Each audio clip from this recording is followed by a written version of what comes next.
Okay, I think that worked. Let me know if you can see or hear me right now, chat. Let's see. Audio and video, excellent. How's my audio level? Hello, everybody. Welcome back to Paleontologizing. Welcome back to southern Wyoming. Welcome to the late Cretaceous almond formation. And welcome to a live dinosaur dig. Special shout out to anybody who might be watching at the Carnegie Museum in Pittsburgh right now. Really glad you're here. It's a privilege to be able to share all of this with you. Let's see, I don't know, I can't see or hear you right now, but I hope you can see and hear me there in the auditorium. If anybody's here for the very first time, like many of you are, welcome. My name is Danny Anduza. I'm a dinosaur paleontologist, and I do science outreach here on Twitch. As a dinosaur paleontologist, I study dinosaurs, I publish on them in the scientific literature, and during the summers, I dig them up. So here is how we do field work. I figured this is a phenomenal way to do science outreach, not just telling you how we do field work, how we dig up fossils, but showing you live, letting you ask questions and interact. That's, you know, the beautiful thing of how this all works. And Fedorasaur, thank you for the raid. Welcome in, everybody. Fantastic. Again, I don't have any indication that we're on with the Pittsburgh folks right now, so we'll wait around for a second there, and then I'll go ahead and give you a quick little tour of the quarry. And not yet. Okay, thank you, Claire. Excellent. Let's see here. But I'm excited. Again, what an honor to be able to help participate in Dino Fest. Oh, we're on. Excellent. Thank you, Dr. Matt Lamana. Hello, Pittsburgh. Do we have any Pennsylvanians in the audience? Make some noise. I want to be able to hear you out here in Wyoming. Oh, come on. You can do better than that. Again, make some noise. All right. I think I could almost hear. Welcome. All the folks at the Carnegie Museum and all the folks watching on Twitch right now. Welcome to a live dinosaur dig out here in beautiful, wild, southern Wyoming. We've got a huge duckbill dinosaur that we're excavating, and I'm going to kind of walk you through part of that process. You'll meet the crew, and yeah, it looks like at 2:30 my time, 4:30 your time, we're going to do some Q&A. So I'm excited for that. Get those questions all ready. And Matt says, for some reason Katie's chats aren't going through, but we're working on it. Okay, interesting. Feel free to use a different account maybe, or something else. Yeah, weird. Anywho, we've got about 10-15 minutes to figure that out, so I'm sure we'll get it. Thank you, Spartan, for the gift subs. Appreciate the support. Yeah, like I was saying, I think maybe before I was live, my name is Danny Anduza. I work on dinosaurs. I study them, I publish on them in the scientific literature, present on them at scientific conferences, and now we're digging up a dinosaur like we do here during the summer. Worst case scenario, I'll text you. You got it, Matt. Perfect. Yeah. We are currently digging on public lands, your public lands, folks. This is Bureau of Land Management, federal public land, so it belongs to all of us, and the fossils on this land, by law, have to go to a museum where they can be studied by scientists, appreciated by the public, and held in perpetuity for future generations of research and public enjoyment. We'll go ahead and take a look at the quarry down there in just a second. But again, if you didn't catch that earlier, folks in Pittsburgh, this is the late Cretaceous almond formation. These rocks are about 73 million years old, and this is a largely unknown dinosaur fauna. So just about every dinosaur that we find out here is new to science, which is really exciting. It's such an honor and a privilege to be able to participate in this and to share it with all of you. So without further ado, let's go ahead and take a look at what's going on over here. This little bit of organized. Looks like a feeding frenzy over here, guys. So this is the jacketing process. We've got a great big duckbill dinosaur in here, a bunch of limb elements, some vertebrae, ossified tendon, maybe some foot bones, and if we're lucky, there could even be some skull hiding in here too. So the way that we get dinosaur fossils back from the field safely to the laboratory and to the museum is in a plaster field jacket. So it's essentially a big protective cocoon that we make out of burlap soaked in plaster of Paris. So I know it looks a little bit unusual, but this is the way that it's done. This is the way that paleontologists have been doing this since the 1870s. Shouts out Othniel Marsh. Exactly, yeah. My guy. So under here, we've got, like I said, a whole bunch of different bones. We've got more under this tarp that maybe we can show you in a minute when these guys are done with this. But we've added these bits of wood here that Nick very kindly brought us. Yeah, thank you. So we're using these to reinforce the jacket so it doesn't flex when we lift it up. We're probably going to need a helicopter to get this out because we're at the top of a big hill right here, really steep ravine, and this sucker's going to be heavy. I mean, we're talking probably well over 1,000 pounds, maybe 2,000. I think it's going to be pushing 2. I don't know, pushing 2? Shoot, yeah. So our good friends at the Bureau of Land Management might be helping us out, lending us a helicopter. We'll have to see. But yeah, this is exciting stuff. Sweet. A little bit of background on this. A duckbill dinosaur, or a hadrosaur as we say in the business, is a big plant-eating dinosaur that lived toward the end of the Cretaceous period.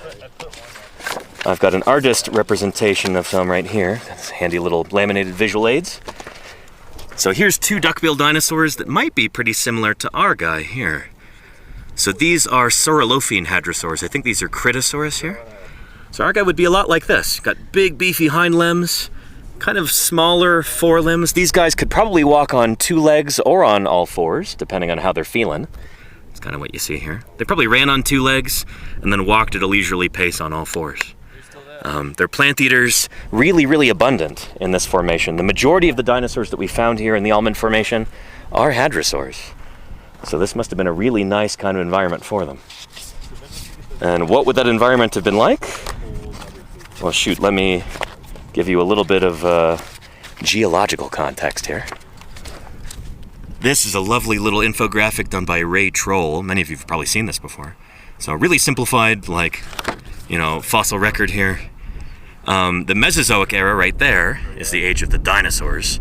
The Cretaceous period right there is the last period in the age of dinosaurs. And we are nearly at the end of the Cretaceous in these rocks. Cretaceous period ends 66 million years ago when that big asteroid hits. We're about 7 million years, 8 million years before that here, give or take. What's a few million years between friends after all?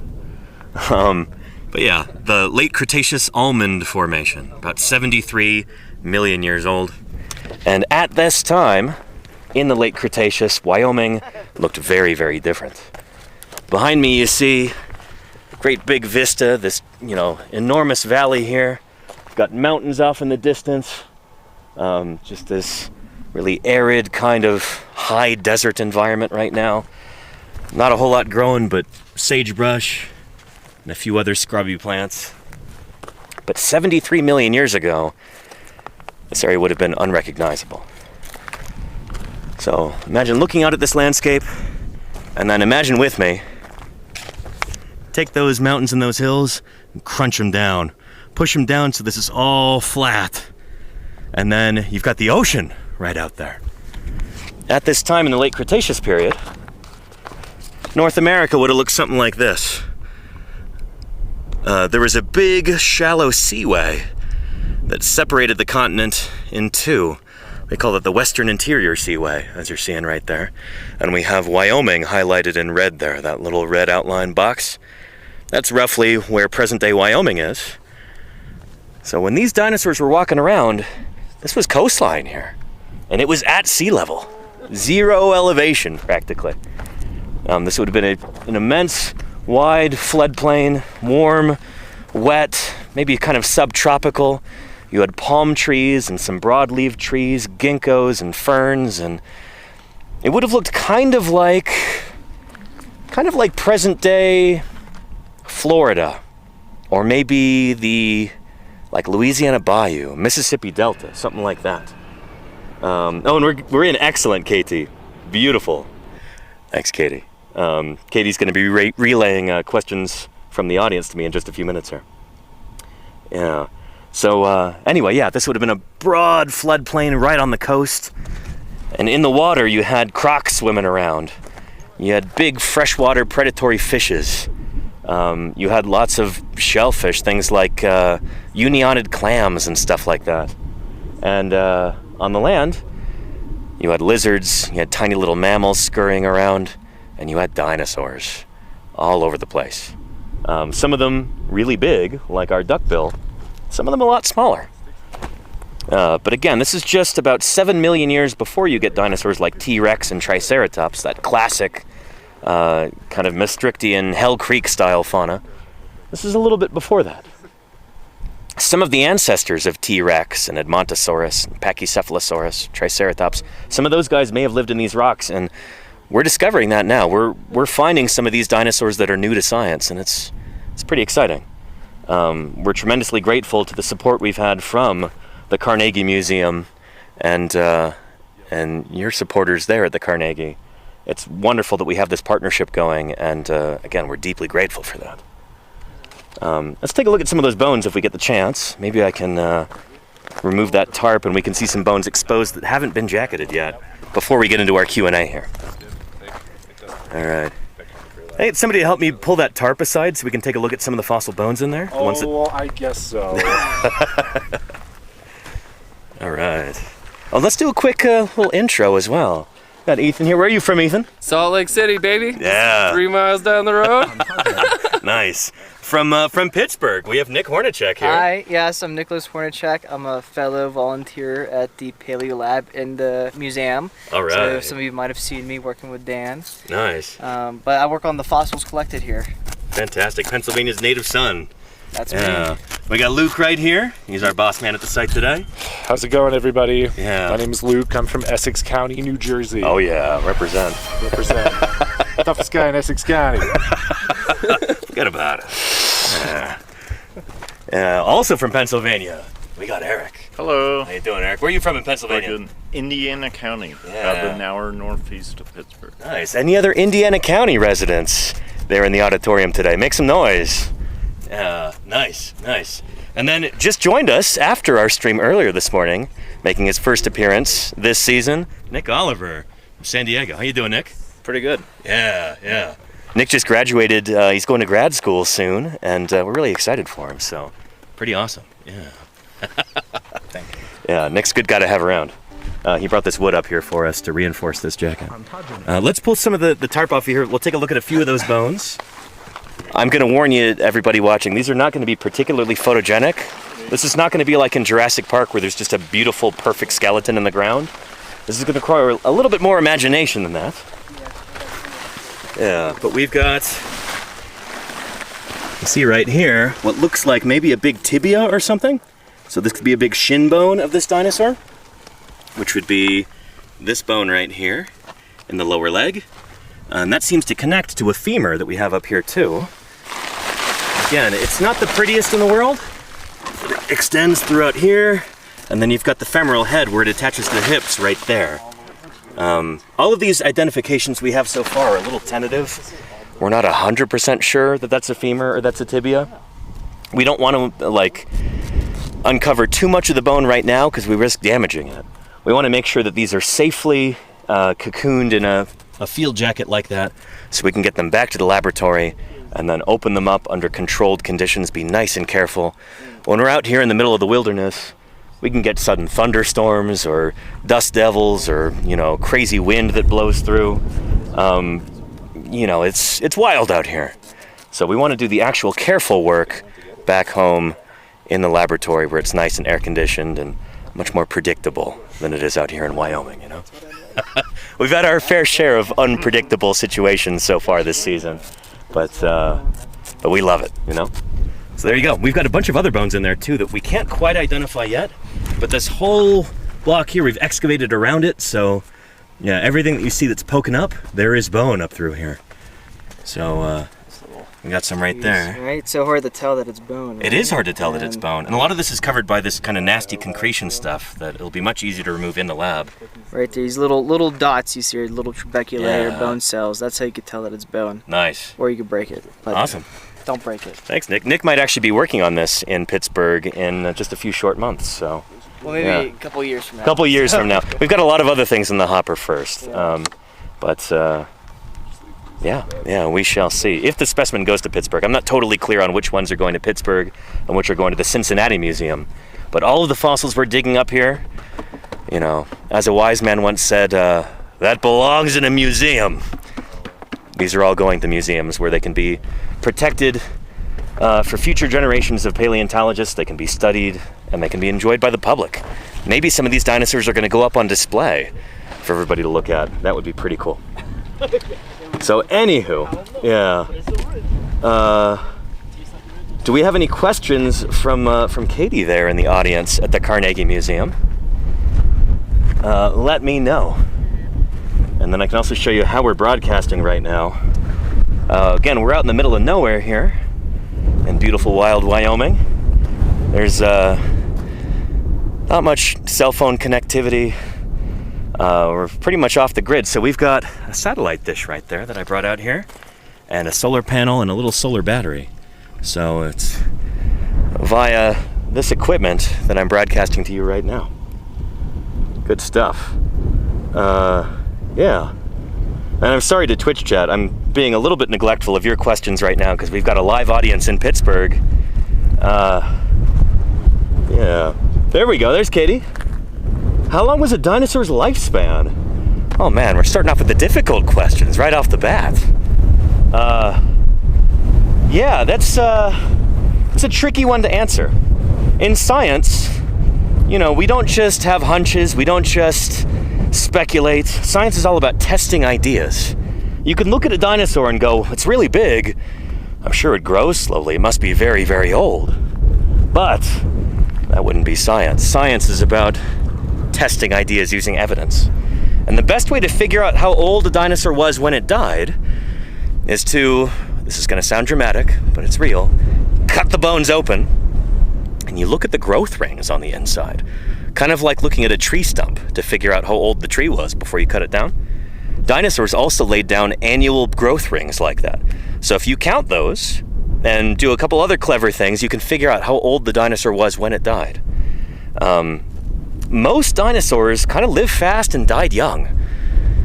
They grew pretty quickly. And yeah, most of the dinosaurs that we've found fossils of and cut the bones open to count the growth rings, most of those examples were not very old when they died. I think the record age for a dinosaur that's been tested like that might be in like its upper 40s. I want to say it was like 48 years old. There's some dinosaurs from South America. Dr. Matt Lamana there in the audience, there at the Carnegie, he can tell you about this. But there's a Carcharodontosaur, I think, that was in its late 40s, and I think there might be some Titanosaurs that were also in their late 40s. We really need to apply this method more broadly to get a better picture of, you know, how old certain dinosaurs could get. But the answer is, so far, not that old, surprisingly. Yeah. Good stuff. Yeah, excellent question. Oh, another question from Katie there, from the audience at the Carnegie. My biology teacher told me all birds are dinosaurs. Is that true? Yes, that is true. Birds are dinosaurs, and that means all birds. For a long time, up until about the 20th century, it was kind of a mystery where birds came from. They're so unlike any other animal that's around today. Nobody else has got feathers. But then, in the 1990s, paleontologists started finding dinosaurs with feathers preserved on them. A lot of these come out of Liaoning province in China, and they are gorgeous. Just unmistakable, beautiful feathers on some of these dinosaurs. Especially the small, two-legged meat-eating dinosaurs. The theropod group. We now know that birds evolved from theropod dinosaurs. So that's where birds came from. They are a kind of dinosaur. If you evolve from a group of critters, then you are one of those critters. That's just how classification works in science. So birds literally are dinosaurs, from the smallest hummingbird to the biggest ostrich. All birds today are dinosaurs. Birds never went extinct, not completely. When that asteroid hit ago, the vast majority of dinosaurs died out, but just a few lineages of birds managed to squeak their way through, chirp their way through? Anyway, and they gave rise to the over 9,000 species of bird that we have around today, which is pretty cool. Birds actually birds actually outnumber mammal species, about 2 to 1. So, if we're going by species count, you could make an argument that we're still in the age of dinosaurs, because birds are everywhere. There's so many species of them. So, great question. Yeah. And we got a question too. How did the dinosaurs die? Thank you, Katie, for typing that in. This has also been a mystery for a long time. And you'll hear different answers from different paleontologists, but there seems to be a general consensus growing. Most of us are starting to agree that it was the asteroid that did it. There was a huge rock from outer space that hit the Earth right there in the Yucatan Peninsula in the Gulf of Mexico. And that threw up a tremendous amount of dust into the air, caused like all kinds of wildfires. There was all of this soot and ash and particulate matter that went up into the air, blocked out the sun. Then the plants died, and then the plant eaters died, and then the meat eaters died too, because they didn't have any plant eaters to eat. You know the story. There could be some influence also from volcanic eruptions at the same time, but we're still kind of sorting out the details there. But short answer, it seems like it was the asteroid that did it. A huge rock from outer space about the size of San Francisco. Yeah, it was, that was a bad day to be a critter on planet Earth, for certain. It wiped out about 80% of life on Earth, we think. Yeah. And we got a question, is it possible to recover DNA from dinosaurs? If so, how much? We can get DNA from birds today, and they're dinosaurs. But if we're looking for DNA from, say, our duckbill dinosaur over here, the answer, unfortunately, is no. People have been trying for about 40 years now to get DNA from dinosaur fossils, and nobody's been able to do it. And it seems to be because DNA is just a really fragile molecule. It doesn't last for very long. After a couple million years, it's just gone. And so it doesn't seem like we'll be able to get dinosaur DNA out of a mosquito's stomach like in Jurassic Park. DNA just doesn't last that long. Which is disappointing, I know, but I didn't come, tell you what's what and try and show you how we dig up dinosaurs in the field and give you a sense for how all this stuff works. So, yeah. And how do we know when to start digging? This is a great question too. Yeah. Oh, and Bertleby, thank you. This is Jesse from the Carnegie Museum, helping Katie with the Dino Fest questions. Beautiful. Thank you, Jesse. Appreciate you. Yeah, so we've got... Hang on, what was that last question? Oh yeah, how do we know where to start digging? That's a great question too. There's a lot of homework involved with it first. If you want to go out and find a dinosaur, first you have to look in the right spot. So out here in Wyoming, we've got dinosaurs all over the place, if you know where to look. And knowing where to look involves looking at your geological maps that show where rocks from the age of dinosaurs are. If you look in areas where the rocks are too old, you won't find any dinosaurs. If you look in rocks that are from after the extinction event, you won't find any dinosaurs there either, except for birds. So if you want to actually go out and find dinosaurs, you look at your geological maps, you cross-reference with satellite images, maybe Google Earth, stuff like that, and then you go out and explore. And I can actually demonstrate for you right now how that works, if you'll permit me. So, let's say you've done that homework, you've found rocks of the right age. We know these rocks are about 73 million years old. We should find dinosaurs in them. This is from a terrestrial environment, not from the bottom of an ocean, but these are rocks that were laid down by rivers and streams and lakes and stuff on land, where dinosaurs lived. So, once you got all that done, you start doing what we call prospecting. So you walk along, and you look very closely at the ground. You pick up anything that might look unusual. Is this a fossil? No, there's some like concretion on that, ironstone stuff, sandstone. You just walk along and see if you see anything that might look a little bit unusual, a little out of place. Anything that might look like bone, for instance. So let's continue up this way and see if we can find any live on camera. Let's see here. I'm gonna kind of high grade my way through this. And hang on. What's that up there? Well, let's go take a look. This is almost like a cooking show. Here's one that I've prepared earlier. I did this in the morning stream too. Look at this. We've got a weird chunk of something here. And look at that texture in there. See how it looks kind of spongy? That is what we call trabecular texture. Those are the little bone cells, the trabeculae, inside of bone. This is a big old chunk of dinosaur bone right here. And here's another one right here. We have both the cortical surface, cortical bone, and the interior right here too. So if you want to go out and find a dinosaur, you find rocks of the right age, the right type, and then start looking for bone on the surface. Just like that. There's some smaller fragments too. So usually you find the smaller ones first, and then you follow them uphill. You're trying to locate the source where they're eroding out of the ground. We don't use any kind of fancy technology for this. It's just a good old Mark I eyeball. So this site here, this is the purple puzzle hadrosaur. And this was originally discovered by, I think, Logan and Tren, two of our volunteers from last year.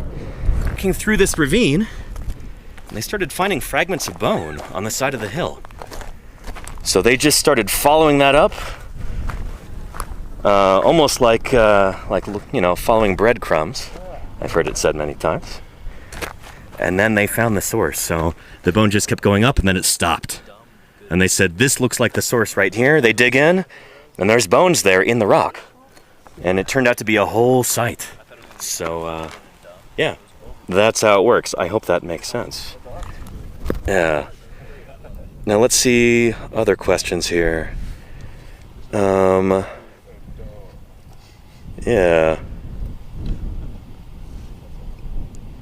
Let's see. We had another question. Why are birds dinosaurs? Because they evolved from dinosaurs, like I said earlier. If you evolve from a group, you are part of that group. Yeah.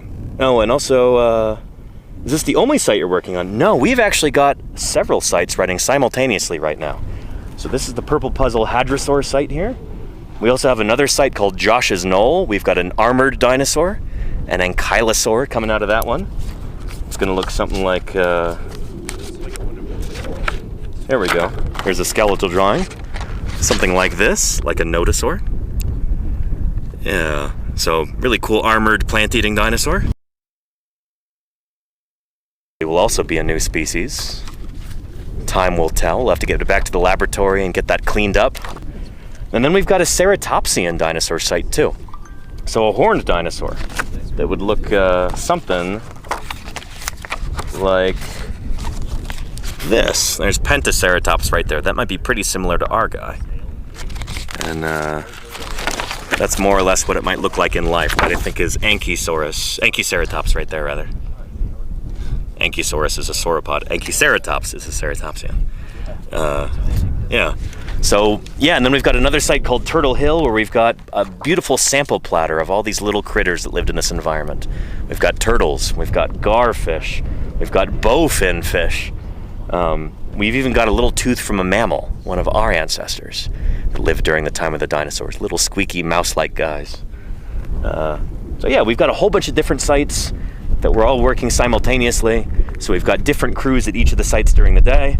And then at night, we all come back to camp, and I think we're gonna have a party tonight, which we're pretty excited about. So yeah. And how fast can raptors run? Great question there. We don't know. If you only have an animal skeleton, you can make some guesses about how fast it could run. Just based on how long the legs are, you might compare the length of the legs to, say, a similar animal like an ostrich or something. We can get a guess that certain dinosaurs would have been faster than other dinosaurs because they have stronger legs, a longer shin, stuff like that. But if you really want to figure out how fast dinosaurs actually ran, then your best bet is to look at footprints.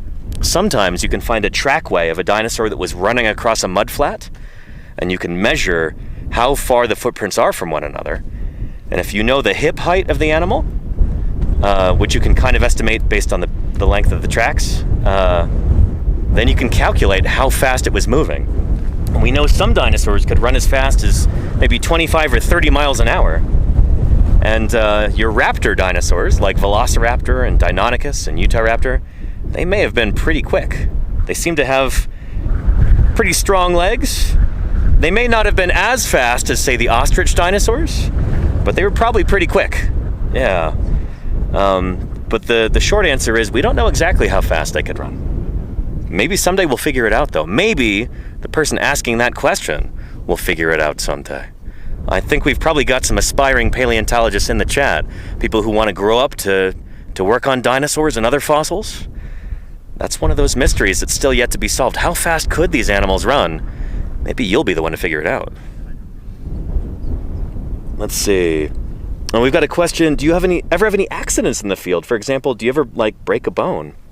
I've been very, very lucky. Knock on wood or knock on sagebrush. Never had any broken bones in the field, and I've never been on a crew with anybody who's broken a bone, but it does happen. Being out here in the middle of nowhere can be a little dangerous. You know, we're far from civilization, we're far from the nearest hospital, we're walking over rocks, it's easy to trip and fall. In some places you even have rattlesnakes or other animals that can be kind of dangerous. So we try and be careful out here. But yeah, it's not always safe. But it's an adventure, you know? And adventures aren't always safe. But when you're doing adventure in the name of science, I think that makes it worth it, you know? We're trying of the past of our planet Earth. You know, the history of life's pretty special. And even if there is a chance that maybe I might get hurt out here, that's a risk I'm willing to take because it is such a wonderful adventure and it's so cool to be able to contribute to science, you know? Yeah. And another question there, how many eggs did dinosaurs lay at once? Ooh. So, as far as we know, every species of dinosaur laid eggs. We don't think any dinosaurs gave birth to live young, but that could change with future fossil discoveries. But how many eggs did a dinosaur lay at once? Dinosaurs may have been kind of like chickens. Well, chickens are a kind of dinosaur. As we talked about, birds are dinosaurs, and chickens are birds. But yeah, typically birds like chickens will lay 1 or 2 eggs per day.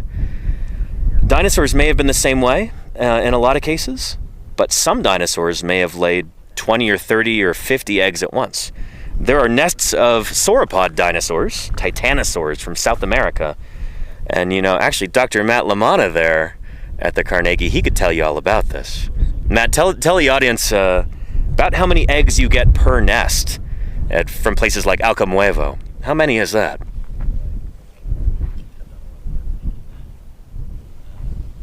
I can't hear him, but I assume he's he's telling you right now. And let's see. Oh, we want to hear more about using a helicopter to get fossils out. I'll tell you in a second. But while I'm doing that, let me walk over there and tell you about my favorite dinosaur that I've ever dug up. Back in 2012, I discovered a new kind of dinosaur out in Montana in the Judith River Formation. It was a new kind of horned dinosaur. Again, would have looked something like, let's see, something like this, but older, more primitive, so to speak, if we're using antiquated language. And it's currently at the Badlands Dinosaur Museum in Dickinson, North Dakota. And hopefully it'll be published pretty soon, maybe in the next few years. But that was pretty exciting. I was just a young, bright-eyed, bushy-tailed paleontologist back then, first learning how to prospect, and I got pretty lucky on one of my first days. Found a new kind of horned dinosaur. So hopefully in a few years I'll be able to tell you all about it once it's published. But talking about helicopters here, this jacket we're going to need to get down to a truck so we can bring it back to the museum. And this is pretty big and pretty heavy. I mean, look at this compared to me. I could take a nap on this, and yeah, I don't know, it's like bigger than a refrigerator. We're not going to be able to carry this down by hand, we don't think. So we're going to hopefully get some help from our friends at the Bureau of Land Management, and they've got some pretty big helicopters that they use sometimes. Big sky crane helicopters that can lift really, really heavy things. So the way that this will work is we will finish making this jacket here. We're gonna cut underneath here, remove this rock, and then we'll flip it upside down. We'll jacket the other side, so it's completely enclosed in this plaster and burlap. And then we'll have to put it into a big net. The helicopter will come on the day that we have it scheduled, and it'll pick up the net with the jacket inside and bring it down to the truck so that we can drive it back to the museum. Does that make sense? Yeah. Let's see. And question from Matt, where do you go to the bathroom? So we've got a little kind of toilet set up in camp. It's basically an aluminum box with handles and a toilet seat on it. And that's where I go to the bathroom every morning around 7:30, like clockwork. That's just, I don't know how, but not everybody is like that. Some people have to go number 2 more than once per day. They might do 2 number 2s or 3 number 2s. And so when we're out working, sometimes you just walk over the ridge and you find a nice quiet spot, you dig a little hole and you go right there, Make sure you bring the toilet paper and the hand sanitizer with you though. Yeah. And what about breaking dinosaur bones? Ooh, that's a subject that I don't like to talk about. It does happen though sometimes. When we're here digging, occasionally things do get broken. That's why we try to be really, really careful. These fossils have been in the ground for tens of millions of years, and they could be pretty fragile. I'm sure, Luke, you could tell us about some horror stories. You've been around people breaking bones in the field. It happens. It happens. Sometimes it honestly has to happen, which is unfortunate. Sometimes you have to break a bone in 2 so that you can get other bones out around it. But we try not to do that, Yeah. We try to have the utmost respect and carefulnwe around these things. We use a lot of glue out here on these bones. Mm-hmm. They're very delicate. Yeah. So, yeah. We got to be really careful with this so that when the helicopter lifts it up, it doesn't crack in half or anything, which is why we've got these big support wood beams on it, so that if the jacket starts to flex or buckle, hopefully those will act as a nice, kind of protective skeleton around it. Give it some support so it doesn't just crack in half. Does that make sense? Yeah. And Birdie Bee says, what do you eat while in the field? What are you eating right there? It ain't easy being cheesy. Nice. Yeah. Normally, when we're in the field, we'll wake up in the morning and heat up some water. Luke actually is very good at doing that. It's like clockwork every morning. Gets up early, starts up the grill, heats up some water. We'll make some coffee and hot water for oatmeal. People also have cereal. Honey bunches of oats have been a real favorite. Honey bunches of oats with almonds for the almond formation. So that's our breakfast. Then for lunch, we make kind of a picnic lunch. We'll make a sandwich. Everybody packs their own sandwich that we make, in the kitchen tent back in camp. A sandwich, maybe an apple, maybe some, some peaches and a little fruit cup, and then chips, maybe some cookies, some fruit snacks, little gummies, that kind of thing. And then when we get back at the end of a work day, we have dinner, and that's our one nice hot meal of the day. Last night, we had hot dogs, and then veggie burgers for the vegetarians like me. We had spaghetti the other night. We did burritos a few nights ago. I made vegetarian chimichangas for the vegetarians.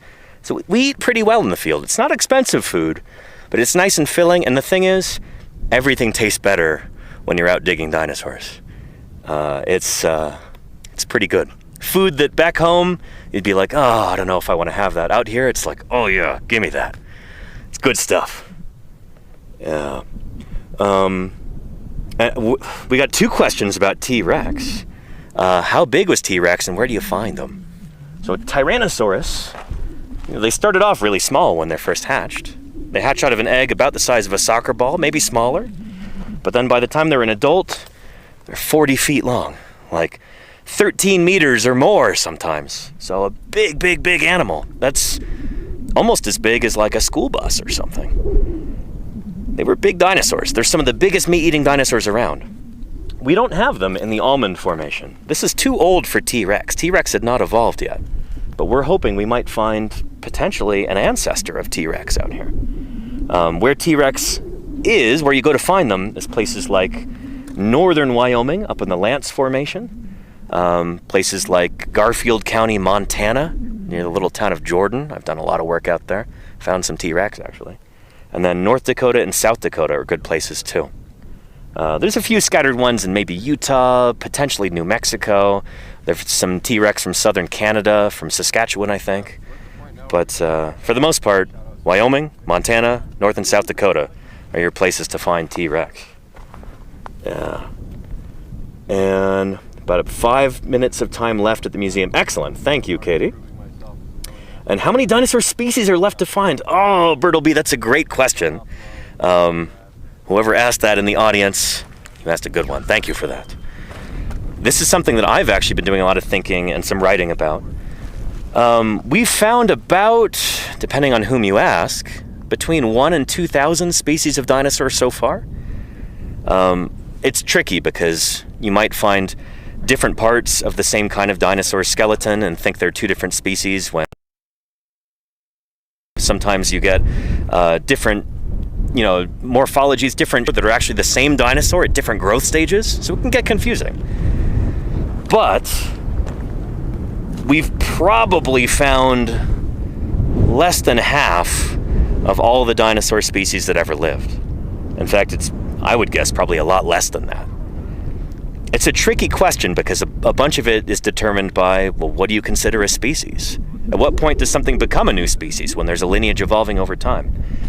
But the main takeaway that I want to leave you with is that there are so many dinosaur species out there yet to find.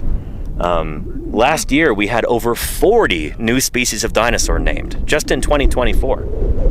On average, over the past 10 years, a new dinosaur is discovered, or named at least, published in the scientific literature. We've got a new dinosaur once every 9 days, which is pretty exciting. So, yeah, if there's any young paleontologist watching right now dreaming of going out and discovering a new dinosaur, you can do it. There's so many out there yet to be found. And I want to emphasize, too, that all of you good folks watching in Pittsburgh right now, in the auditorium there, you're very lucky that you've got a very cool museum right in your own backyard.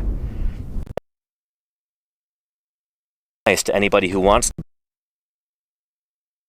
to get involved at your local museum. Make friends with the paleontologists there. See if you can volunteer in the lab. See what you can do to help out. That's how I got my start as a paleontologist. When I was in high school, growing up in the San Francisco Bay Area, I started volunteering at the museum at Berkeley, and I got to meet all these different paleontologists. I got involved with research and curation, and that's why I'm here today. So you good folks, appreciate the Carnegie Museum. It is a real treasure. Cherish it, support it, do whatever you can to make sure that this museum continues their important work so that the dinosaurs that we're digging up here, and other field crews around the world too, sending fossils back to those fossils have got a safe place to be, scientists can study them, the public can enjoy them. That's how paleontology proceeds. That's what keeps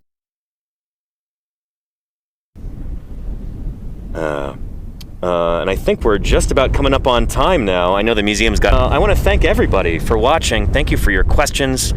Thank you for showing up for Dino Fest today. It's been an honor and a privilege to be involved with this. Again, shout out to Dr. Matt Lamanna for asking me to do this. It's been a privilege.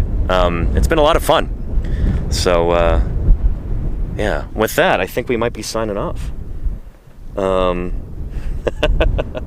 Excellent. Thank you everybody.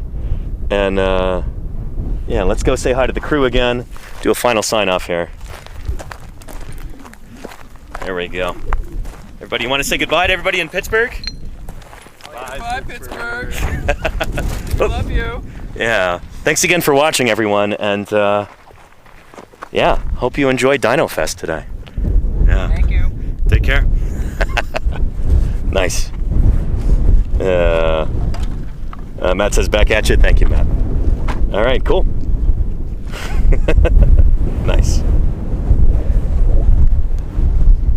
And shutting down? All right, Katie. Thanks again. Bye-bye, everybody. Nice. All right, we'll give him a minute to shut that down. Let me go get some water, and then I'll answer any other questions from Twitch chat here. And you bet, Birdie B. Thank you. Appreciate the help.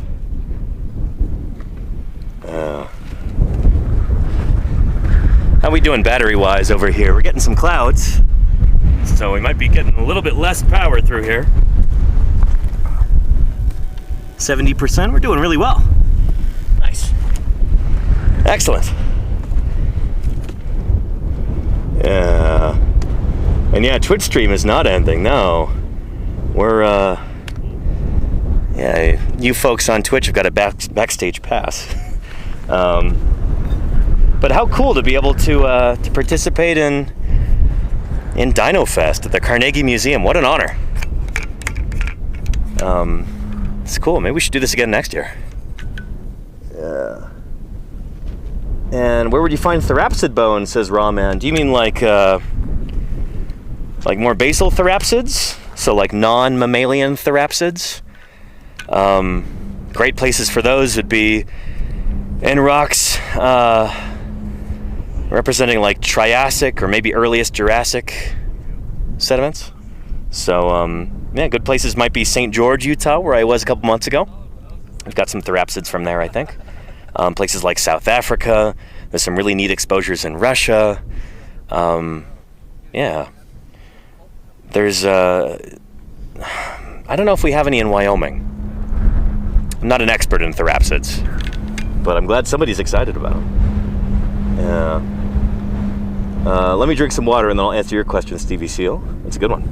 Yeah.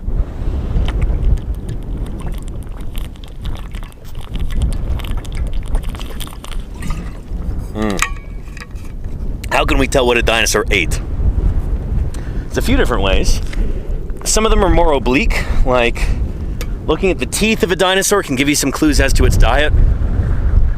You know, as you could probably guess, meat eaters tend to have sharper teeth, plant eaters tend to have less sharp teeth. But that's not a super satisfactory answer. We want to know, like, what kinds of plants or meat are these animals eating? Who are they preying on? That kind of thing. Gut contents are one way to determine this. So sometimes you might get a specimen of a dinosaur that's preserved in articulation, all the bones still together. And sometimes when you get really, really lucky, when the preservation is really good, you might have evidence of the animal's last meal still in its guts. So famous examples of that might be like the lizard fossil found in the stomach of Compsognathus from Bavaria in Germany. Or fossilized pine needles found in the stomach region of a duckbill dinosaur up in Canada. But sometimes that stuff can trick you, like we were talking about this morning. Because since you're looking at the animal's last meal, that might not be typically what this animal would be eating if it had the choice. Maybe it died during a drought. Maybe it died of hunger, and it's eating, you know, things it wouldn't normally be eating, and then it died immediately afterward. So stomach contents, gut contents can be deceptive, potentially. Possibly a better way for determining diet is to, well, you can look at things like bite marks. So we know that T-Rex ate Triceratops, for instance, because we actually find bite marks that are clearly from T-Rex teeth on Triceratops bones. So that's a smoking gun. We know that T-Rex ate Triceratops because we've got those bite marks on the fossils.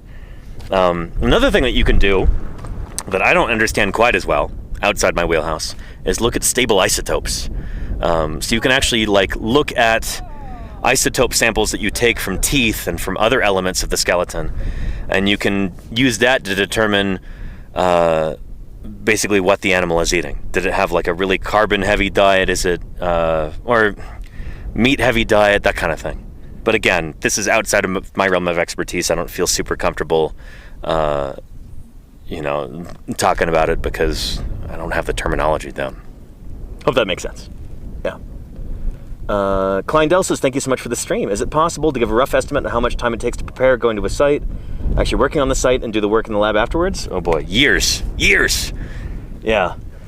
So for instance, this site here, the Purple Puzzle site, was discovered last summer. I actually remember coming back to camp and hearing the guys talk about how they found some bones going up, and it seems to be something cool. So it took a year for us to get an excavation permit to be able to come here and just excavate a huge area. So that's 1 year right there. We've been working on this for the better part of 2 weeks now, digging this up. I think it might be 2 weeks as of today, actually. And we're probably mostly done with the digging part, maybe. We might be working here for about another week. And then we've got to leave it for the next summer when we can get a helicopter to actually lift this thing out. So from start to finish, just the fieldwork aspect of this is going to be 3 years. Hopefully no more than that. We'll see. And then after that, when we get it back to the laboratory, which will be a few months from now, it might sit in storage for a while. We've got other fossils that are kind of higher priority at the moment, things that are already being worked on. So this has got to wait in line for a little bit, maybe a year or two. And then to actually get this thing opened up in the laboratory and get all the bones cleaned, that could take another year. So we could be talking about a decade from start to finish before, say, this thing finally gets published. Could be longer than that. There are lots of examples of dinosaurs that were discovered back in the 1980s that are only being named now in the 2020s. One of the dinosaurs that I'm an author on, Trirarchuncus prairiensis, that dinosaur was, bones of it were first discovered, I think, in 1983, and then it was finally published after we found more pieces of it in 2015. It was finally published in 2020. So these things can take a long time. You know, this is a marathon, not a sprint. On the other hand, sometimes you get a new dinosaur that's discovered one summer, it's ultra high priority, it gets cleaned up in the lab in the fall, and then it's published the next summer. So sometimes things take less than a year. It all depends on a lot of different factors. So it's a long answer, but I hope it's a satisfactory one. Yeah. And Helvetica scenario, yeah, we've got, what is it, Diamantinosaurus, I think, fossilized stomach contents. Somebody in chat told me about that, I believe. I think it was Dr. Tara and Dinosaur Dave told me about that. Yeah. And Ash Odinson asks a phenomenal question. At what point do you decide a site is dried up or not worth searching further? We used to have a rule at Museum of the Rockies, where I was trained, where when you're digging at a site, you dig basically 3 feet past the last bone, and if you don't find anything past that, then you're done. So 3 feet or maybe 1 meter, which is just over 3 feet. A meter is about 39.5 inches, I think. So yeah, we're gonna do something similar here. So after we've got this jacket out of here, actually before you've even got that jacket out of here, we're gonna continue cutting into the hillside here and see what else we can find. So yeah, does that make sense? Yeah. There we go.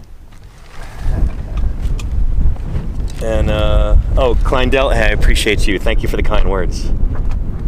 Yeah. And who prioritizes the work, says Rilo Rolo. Shoot, a bunch of different factors. If a museum if they have enough budget where they have multiple different preparators, those are the technicians who work on cleaning the fossils and stabilizing them, getting them ready for study and ready to be put into the collections. If you've got multiple people doing that, then you can work a lot faster. But often it's the curator of the museum and the people who are working on the fossils, studying them, who kind of determine what the priorities are. So if we have something that comes in all of a sudden and we're sure that it's a new species and it's really exciting, we might kind of put that first in the queue and maybe shunt some other things to the side for a little while. Yeah, but you know, every situation is going to be different. And Stevie Seal wants to know, where's the most preserved dinosaur been found, if that makes sense? That's a good question. Most preserved dinosaur. So we've got some dinosaur fossils with exquisite preservation where essentially we've got not just bones, but also fossil soft tissue. You might have skin, you might have feathers, you might even have preserved organs on the inside, all fossilized. If we're talking about one place in the world with the best preservation for dinosaur fossils, I think the only correct answer would have to be Liaoning province in China. The Yixian Formation, incredible preservation there. You may have heard of that dinosaur with the fossilized skin, the Psittacosaurus. It also has a fossilized cloaca, the excretory organ in the back of it. That one is from Liaoning province, China. Most of our feathered dinosaurs are from Liaoning as well. So if you're looking for absolutely exquisite fossil preservation, that's the place to go. Those are the museums to visit to see these things. Yeah. But yeah. And Ash Odinson says, would it be worthwhile to do exploratory digs in a larger area, or is it safe to assume they would have died too far apart? For who, Ash Odinson? That's the funny thing, is that oftentimes when you get one dinosaur preserved in a spot, that means that conditions in that small area were really good back then for preserving fossils. And so once you find a site like this, you want to look really carefully in the near vicinity, because you probably will find other stuff. Sometimes, you might go explore a hill over there and there's just nothing in it. Just nothing. And sometimes you explore an area like this and you get a duckbill dinosaur, and then you get a turtle just down the hill, like the one that we collected last week. And then you get bits and bobs of other dinosaurs throughout these same layers here. So yeah, it definitely does pay to explore really thoroughly this local area after you start finding good stuff, because when it rains, it pours, so to speak. Thank you, Kleindell, for the gift subs. Holy moly, do I appreciate that. That is exquisite. Appreciate you. Good stuff. Yeah. And Sicarato says, did dinosaurs have feathers or not? Many did, and all the ones today still do. Birds are dinosaurs. That's where they got their feathers from. Birds evolved from small two-legged meat-eating dinosaurs, and those dinosaurs had feathers. Feathers are not a bird thing, they're a dinosaur thing that birds inherited. Feathers are a dinosaur hand-me-down, along with most other aspects of bird anatomy that make them unique among today's creatures. Those are dinosaur traits that they co-opted to do bird stuff with. It's pretty neat to think about. Yeah. Good stuff. Excellent, Lena. We still got that 35% off sale. Beautiful. We've got that. I started a new sub goal the other day. I usually don't get as many subscriptions out here. I take a bit of a pay cut when I'm doing field work, which is worth it. I'd give anything to do this. But if anybody wants to help support this work and support my science outreach, that's a fantastic way to do it, is by gifting subs. They're on sale right now for the next 7 hours. But yeah, RB42 says, are a lot of dinosaurs found at mine sites, or am I just making that correlation? There's been a few, yeah, a few famous dinosaur sites, like the Iguanodon assemblage at Bernissar in Belgium. Those came out of a coal mine. There have been dinosaur footprints, trackways found in coal mines as well, but the vast majority of dinosaurs do not come from mines. Generally, when we find dinosaurs, it's by prospecting. So you're walking over an area like this with a lot of exposed rock, and you find them sort of poking out a little bit, bits eroding out, bones spilling down the hillside. But just about any place where people are doing a lot of digging in rocks from the age of dinosaurs, they might stumble across some dinosaurs. So like that Suncor mine up in Alberta, Canada, where they found that big, beautiful armored dinosaur. That's a good example too. A big, open pit mine there. So yeah. Boreala pelta, exactly, Ken. Yes, indeed. One of the most beautiful dinosaur fossils ever found, in my opinion. Yeah. And, Kleindell says, may I ask if the client is always a specific museum? You may. That's a great question. Client is not the right word, though. So when we're out here digging up these fossils, we're not getting paid to do this. This is all volunteer work. The museums do not have the kind of budget to be able to, remunerate us. We're doing this because we love doing it and because we want to help the field of paleontology thrive. But when we're collecting at a site like this, we just about always have a specific museum in mind to send the fossils to. So with this one, I'm a little bit unclear where this guy is going. But it'll either be going to the Cincinnati Museum of Natural History in Cincinnati, Ohio, or the Carnegie Museum of Natural History in Pittsburgh, Pennsylvania. And both of these museums have actually been very kind to us because in order to send fossils to a museum, that costs the museum a lot of money. They have to have space to put the fossils. They have to devote time and energy and funding to pay people to actually prep the fossils. There's a lot of resources involved with that, It's kind of like adopting a pet. When you take a fossil like this into a museum, that's a commitment that museum is making. That museum is saying, hey, we are going to make sure that this fossil will remain in our collections for hundreds of years into the future.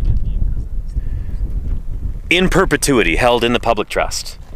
So that museum has to be sure that they've got funding going forward. Or if they don't, if something catastrophic happens and the museum has to close, there has to be an arrangement in place for that fossil to be moved to another museum.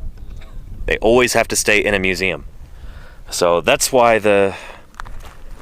we do this, If these fossils were going to go to some private collector or something somewhere, we wouldn't be doing this. We wouldn't be volunteering here. We wouldn't be devoting blood, sweat, and tears to excavating these things and carefully documenting all the data around them and all of that. No, this is scientific work that we're doing. These fossils need to be held in the public trust. This is a common good. This is part of our collective natural heritage. Does that make sense? Yeah. Yeah, and thank you, Upstairs Down, for the Ko-Fi donation. I appreciate that very much. Thank you for your generosity. Yeah.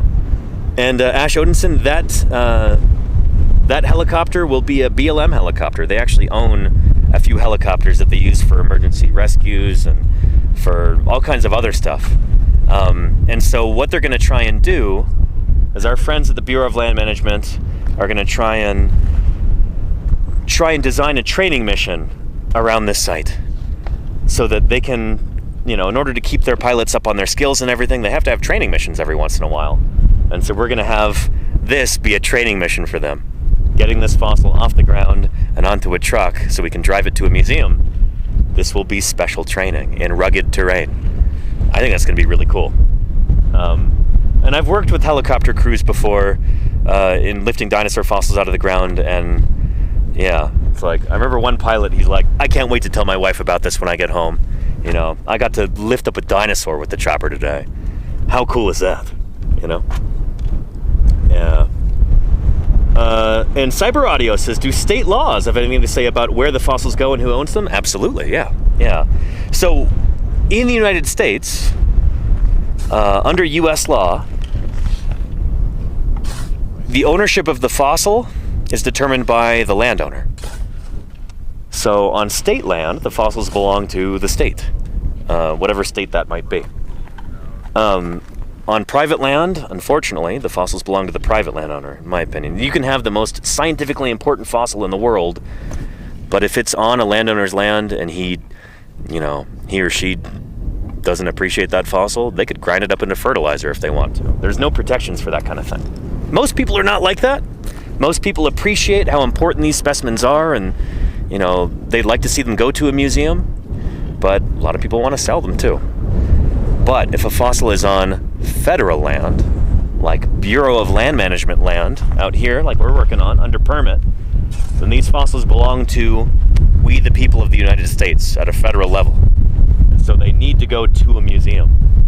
And so in order to get our permits to dig here, we have to be able to say, yes, these are absolutely going to a museum, and we usually have to name the museum too. Does that make sense? Yeah. Good stuff. And Rastaman, hey, thank you for saying hello. Welcome to Paleontologizing. It's good to have you here. Yeah.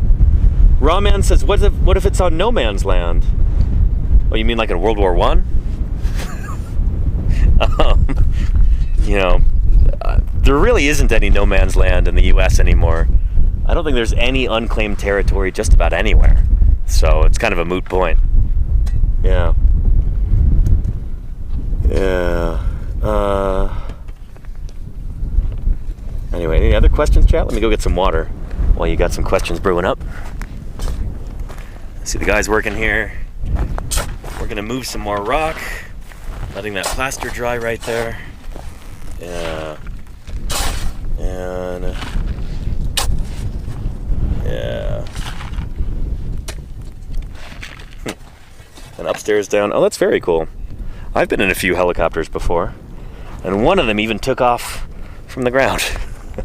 In 2015, I was really lucky. I was working with the American Prairie Reserve in central Montana. We were doing a paleontological survey from them. So it was on a crew led by Denver Fowler. And the CEO of the American Prairie Reserve came to visit us in a helicopter, which was pretty neat.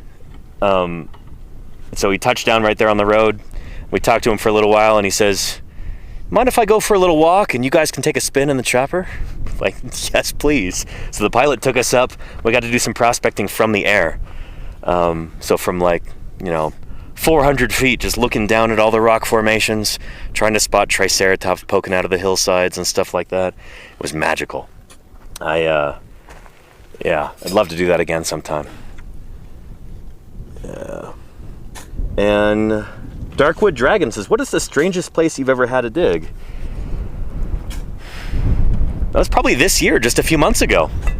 In St. George, Utah. We were digging and camping across the street from a Taco Bell. This is at the St. George Dinosaur Discovery Site.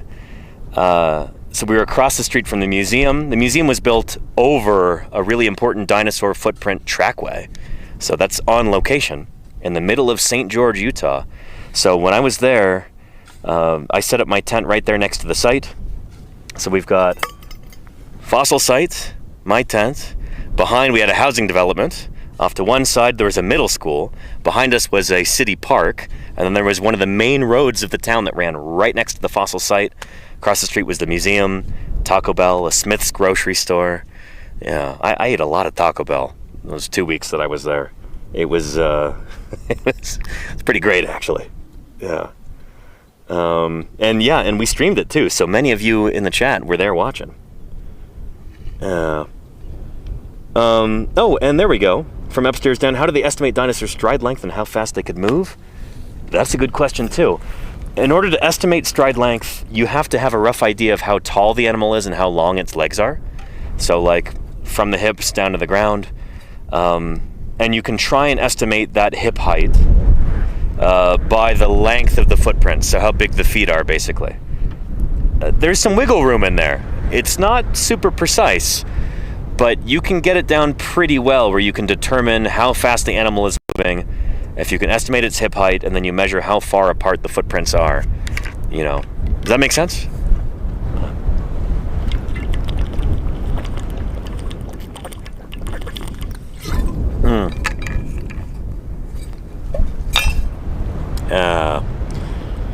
And let's see here. Very nice dinosaur knitting patterns. Cool, Mooncloud. Yeah. Oh, and Murph says, is the bone layer consistent thickness or does it vary? Are there multiple bone layers at any of the sites? There are, Murph. Let me show you, actually. Good to see you again, Murph, by the way. Welcome back.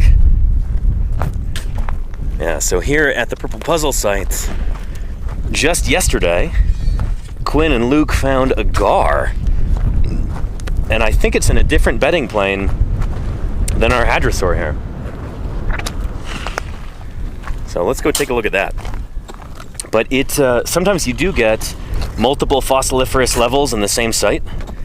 Sometimes they're stacked on top of each other. At Doling's Bowl, the iguanodont site that we've been digging for the past 3 years, that one was directly underneath some sauropod bones that were found a few years ago. Actually a while before that. the Mierosaurus site is like directly above our iguanodont site. So sometimes you just have that same area that was just a hot spot for dinosaurs' carcasses being preserved, you know, over a long time. So literally sometimes stacked on top of each other. Here at this site, let me scoot by you guys real quick, sorry. Thanks, Nick. There we go. Yeah. We've got, here we go. This is our bone layer right about here. And then just underneath, we've got agar under there. See it all glued up? So yeah, I don't think that's the same exact layer. I think it's a little bit underneath. And so this was just a really good spot for, yeah, for preserving bones, be they dinosaur or bony fish. We do complete paleontology. Exactly. All inclusive. Yeah, no head hunting out here. You know, every bit of ossified tendon, That's right. every How gar. big the jacket? And sometimes you end up with an enormous jacket like this. If we were some, you know, fly-by-night commercial operation, we'd be hacking this thing apart, trying to carry it out in backpacks and stuff. Yeah, we'll put it together later, you know. Yep. But no, that's not how we do it here. It's a preparator's worst nightmare. Yeah. Oh man. But yeah. Here, let me get out of your guys' hair. Scoot this way and not step on the bone. There we go. Whoop. Excellent. Thanks, guys. Yeah. I might get back to digging there in a minute. But let's see what other questions we got here. I know it's a Saturday, so chat's going to be a little slow. Viewership's going to be a little... How it goes. Anyway. And Inachu...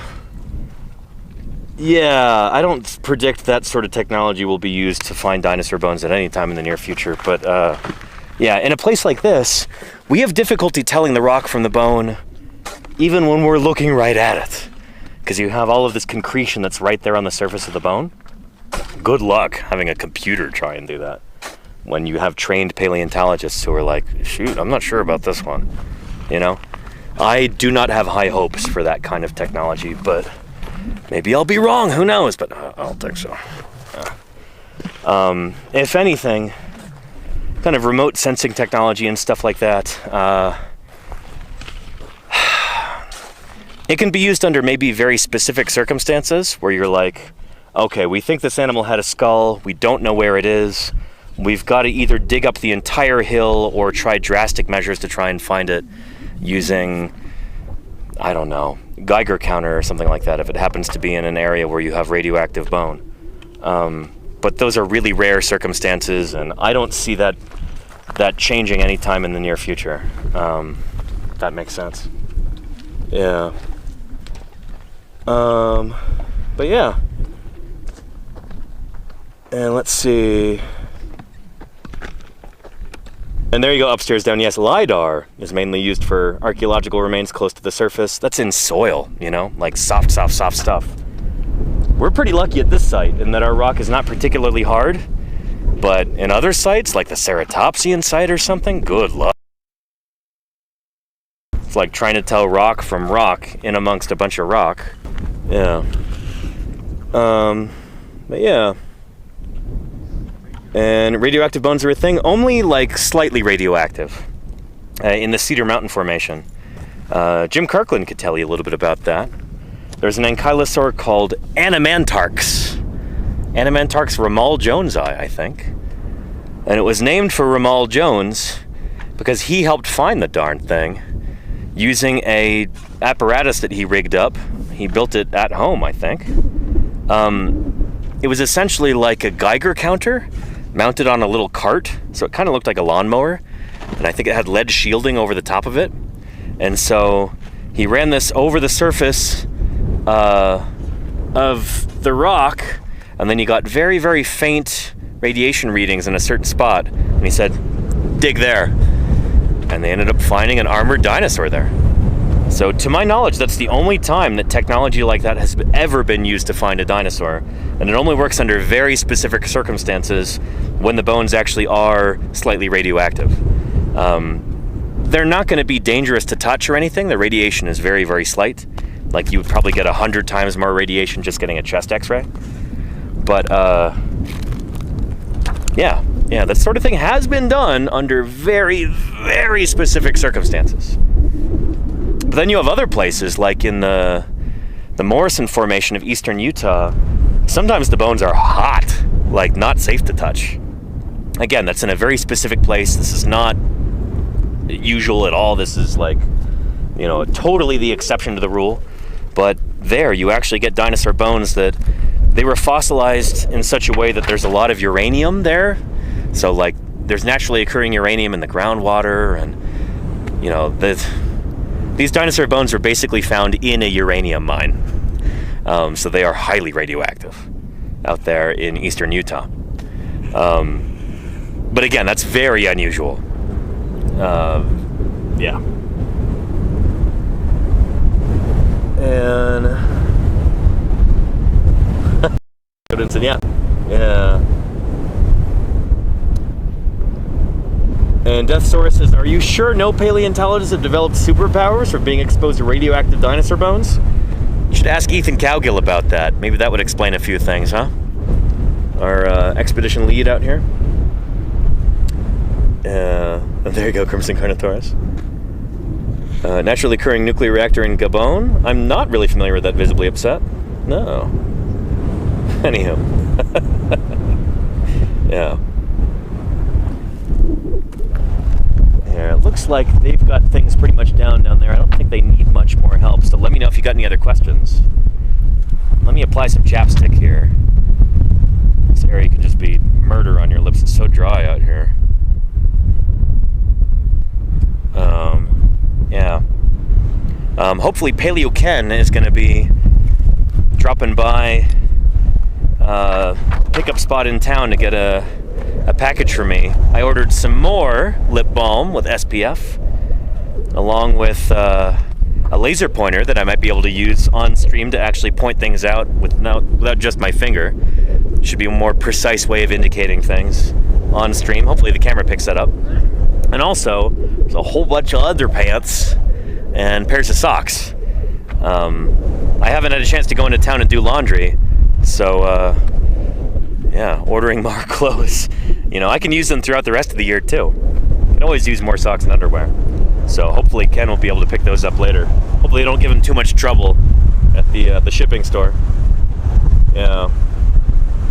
And Marcy Walks Dog says, as a lip balmaholic, what's your lip balm of choice? I don't really have one. Cherry's nice. I don't know. Yeah. I really only use lip balm when I'm in the field. Only out of necessity. I'm not a connoisseur like yourself. Sorry. Yeah. And always need clean undies. Absolutely, Sazla Shakes. Absolutely.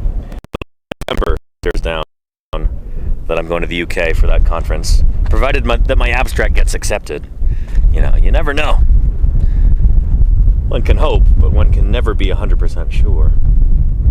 Yeah. And that's really interesting. Visibly upset. Wow. I always kind of assumed that was an urban legend or something, or some sort of conspiracy theory. But I'll have to look into that. That's interesting. Yeah. Anywho. And Eric of England, hey. Doing well. Paleontologizing, and welcome to beautiful, wild, and windy Wyoming out here, where we're digging up a species of duckbill dinosaur for the Carnegie Museum in Pittsburgh, Pennsylvania. They had me up on the big screen in the auditorium. If you go to my Blue Sky account, you can see that there. I got a photo sent to me, so check that out. But yeah, we're here, and check out the size of this jacket. Holy cow, look at that. Just enormous. There's a large part of a duckbill dinosaur in there. Takes a lot of work to dig up a dinosaur, and these boys are working hard. I feel a little bit bad just standing here with a camera yapping, but it's kind of my job for the Don't day. worry, we love you, Can Danny. you forgive me, Ethan? Someone has to educate the people. Thank you. Yeah, anyway. Let me know if you got any questions. We got a bunch of cool new people. Eric of England, thank you again for the raid. Who is that? Attack on base. Says, bro, this is sick. Thank you. Yeah. Believe it or not, this is how I make my living as a paleontologist. Not digging up the dinosaurs, that doesn't pay at all. But live streaming. I make my living here on Twitch doing science outreach full time. And yeah, it's such an honor to be able to share this with all of you via the magic of satellite internet. There's our dish right there. Yeah, so if you've got any questions, don't hesitate to ask. For all the new folks, my name is Danny Anduza. I'm a dinosaur paleontologist. And yeah, science outreach is my full-time job, but I also work on dinosaurs. I publish on them, I present on them at conferences, and I dig up dinosaurs during the summer. That's what we're doing right now. If we had a little bit more room in the quarry, I'd probably be down there. Man, Ethan just going wild on that. Dual wielding. Stay out of his way. Bad day to be overburdened. He's pulling a Jackson right now is what he's doing. Nice. Anywho, yeah, so that's not Ethan Cowgill, that's Ethan's friend, Ethan. Ethan's friend and former roommate, Ethan. I'm sure that got a little confusing when they lived together. But yeah, and Inachu, thank you so much for those gift subs. I really appreciate that. Thank you very, very much. Yeah.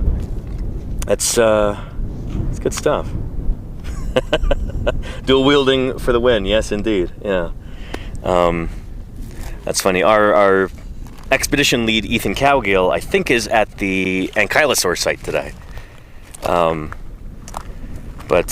Yeah, you know, he sent me a text earlier, and he's like, Danny, when you get back to camp, we might be the first group back. He's like, try and build kind of a party atmosphere at camp. I think we're gonna have a celebration tonight, so excited about that. It'll be nice. Yeah. And Atomic Mr. X has got a tech-related question. Well. Do the solar panels maintain the charge on your battery, or can they fully charge it while you're using it? Unfortunately, those panels are not high enough yield to fully charge while we're using the dish, satellite dish. So it's just trying to kind of maintain it. We're still running at a loss, but it's not a big loss, thankfully. So today, I've streamed for 3 or 4 hours today, maybe close to 5, and 66%. So we're doing okay. I bought 2 of these panels under the assumption that, like with other Jackery panels, you can put them in series. Turns out work with the tech support, and they were all confused, and they eventually told me, like, no, you can't do that. So yeah, but the nice thing about this is it's so small and compact. I can fit all of the panel, the camera, and the encoder, and this battery pack, and all that stuff into just 2 of these. Huge improvement over last year. Yeah, and one of them is almost kind of overkill. Like, this is just for the that one's usually really light. So last year I had so much more gear, and it was a big pain in the butt having to lug it all the way up the hill from the vehicles. This year, piece of cake. It's been awesome. Yeah. Anywho. It is a pretty nifty setup, absolutely, Sezla Shakes. I'm very lucky that it's because of you good folks in the chat that I could afford this in the first place. So thank you for your support. It goes directly into making stream improvements like this. I'm really proud to be able to say, yeah, we're improving the setup every single year. Every season in the field, it gets a little bit better, a little bit more reliable, a little bit more portable, a little bit more durable. It's good stuff. Yeah. And Hershey Kisses says, did Tren show you the 3D map he made of the area with his drone? Not yet. Oh man, I want to see that. That is exciting. And I wonder if I wonder if you could take those data, that 3D file, and 3D print it. So you could make like a relief map of the area, you know, for one day when there's a whole museum that's built dedicated to all these fossils we're discovering, possibly. I don't know. That'd be a pretty cool have yeah, little figurines there, statues of Ethan and Luke and Quinn and Tren just standing there on the outcrop looking triumphant. That'd be pretty neat. Jim says yes you can. I assumed so. I've been able to use online file converters to take all kinds of different weird files and make them into STLs or OBJs so I could print them. So yeah. Anyway, Jim, how you doing? I hope you're on the mend. It's good to see you, Jim. That's Utah State paleontologist Jim Kirkland there in the chat for anybody who is not aware. Yeah. Anywho, make sure to ask him. I will do that at Hershey Kisses. Yeah, we'll do that when I get back to camp. When we see Tren. It's good to have him back. We saw him leaving the other day, and I'm like, where's Tren going? I didn't know he was leaving. He's back already. So it's always good to have him.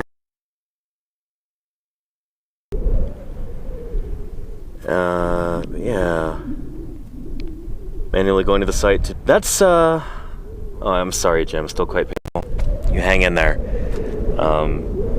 Yeah, shoot.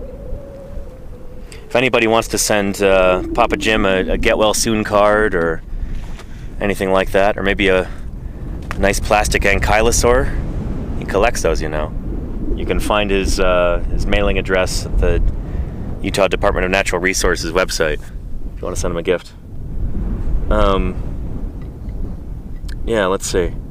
Ash Odinson, that's been discussed before, like scanning an area and trying to determine whether or not there's dinosaur fossils in it. But that's the thing, you're scanning something like this, you know? In order to determine that something's bone, you usually got to pick it up. Bone texture, no. You just do that as you walk along. Prospecting remotely via drone, you're only going to be able to find big obvious things. And that might still be useful, but I don't know, I hope I don't come across as a Luddite saying like, I don't know what good that would actually be, you know? But it is really nice for having like data on a site where like, if we know we have a site here and there, just having like a big 3D file of the whole area is pretty cool, you know? Yeah. Yeah. And Jim says, please give me a buzz with Ethan's announcement. Announcement? I'm not sure I know about that, Jim. But, yeah. Anywho. And see you soon, Salamander. I don't know how much longer we'll be streaming today, but we'll see. Yeah.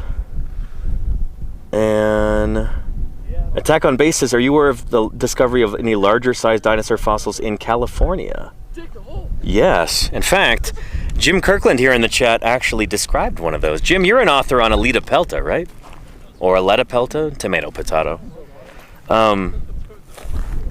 Yeah, that's the dinosaur I think should have been California's state dinosaur. There's essentially like two big dinosaurs from California that we have. California's not the best place to find dinosaur fossils. I'm from California. I grew up there. I live there now. I love California, but that's one thing we don't have going for us is a lot of dinosaur fossils. We just don't have them. But there's a big duck-billed dinosaur that's been named Augustinolophus. It's a big saurolophine hadrosaur. And then there's Aleta pelta, which is an ankylosaur. You can see that one at the San Diego Museum of Natural History. And we actually did a stream from there last September. Got to meet Aleta pelta in person, which was pretty neat. So, yeah. Yeah.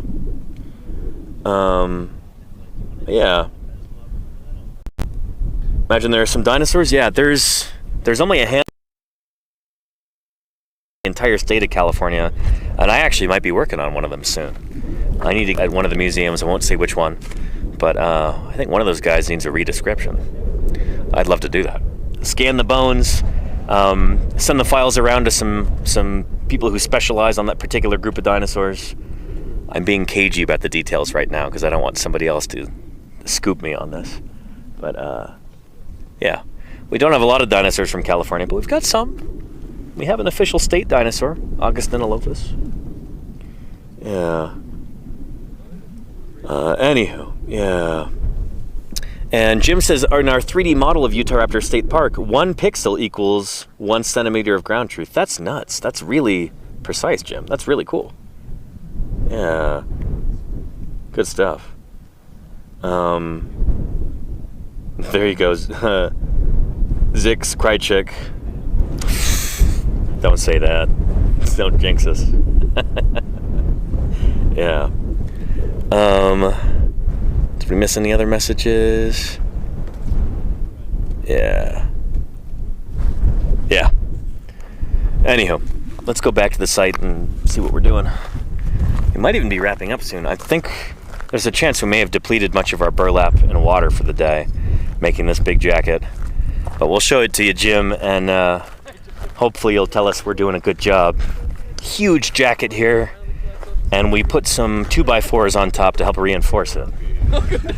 There we go. We have like pamphlets. Yeah, take a look. There's our first big hadrosaur jacket here. We're doing our best with the, those wooden planks, these 2x4s, trying to keep the thing from flexing. It'd be really nice to get some rebar in there too, but we'll see. Now this is what we had today. And we'll be doing more layers on top of it to make sure that everything stays together. But that's how we are at present. Hopefully we're doing okay. And Mark Melvin, thank you for the gift subs there. Really appreciate that. Thank you kindly for your support. Good stuff. Excellent. So yeah, right now we've got Ethan continuing to attack that rock down there. We're gonna try and cut that down way deep so we can just basically flip the jacket into a big hole. And we've got a pretty good start. This is great. It would be easier if we could just throw the detritus or the matrix directly down from the site, but we've probably still got bone fragments down there. We don't want to bury them. So instead, we've got this giant debris pile here, which might turn out to be really helpful. If we've got to leave this jacket here over the winter, as experts on excavations will tell you, the hole, it's natural pile. So we can just throw this into here. Is that a Simpsons joke? I think so. It's from one of the educational films that they watch. Yeah. That might have been right after Sand. But, yeah. That rig. Is that where they went on the field trip to the box factory? I think that's a different one, but yeah. Yeah, boxes could be used for many different things. Like, for instance, shipping candy. It's like, will any of these boxes have candy? No, we only produce boxes to ship nails. That's funny. I actually got to visit a box factory back in Montana, and I got some boxes manufactured in Montana. That's what I used for all of my merchandise and stuff back in the day. But yeah, it was not a very exciting place, box factory.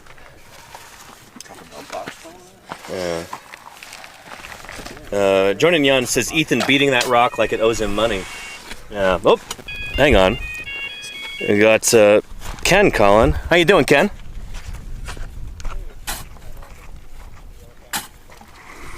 Yeah? What's going on? Oh, did I lose you? I can hear you now, yeah. Yeah, I'm on stream now too. Okay. Can I put these buckets? Yeah. Totally. Oh, okay, yeah. Let me text it to you real quick, man. Yeah. Okay. Awesome. Thanks, man. All right. Bye. Awesome. All right. Ken is picking up a package for me in town. So let me text him real quick. He needs my address. I guess the folks at the place. I tried calling them. They have this ridiculous automated phone thing where I couldn't talk to a real person and say, hey, my buddy Ken's going to pick up a package.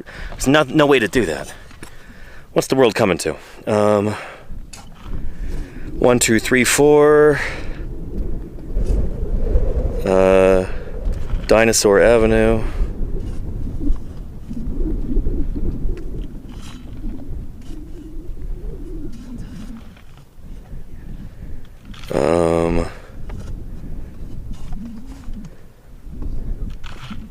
There we go.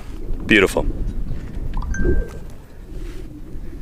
Shoot, did I just dox myself? Darn it. Pretend you didn't hear that, chat. Yeah.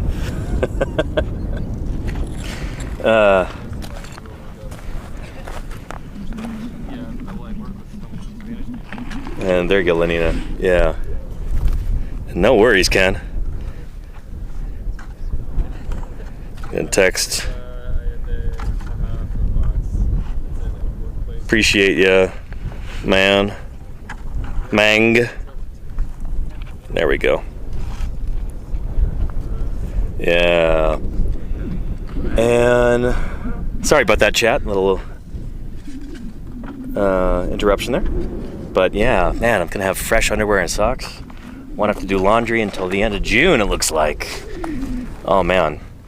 But woe betide the hotel washing machine that has to deal with all of my clothes from the past month.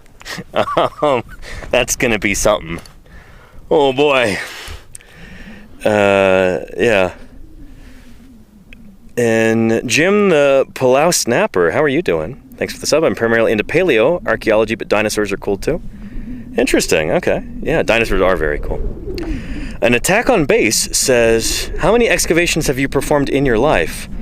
Oh boy. That's a really good question. You mean like individual sites that I've worked at? So like here we call this the Purple Puzzle site. So this is one site right here.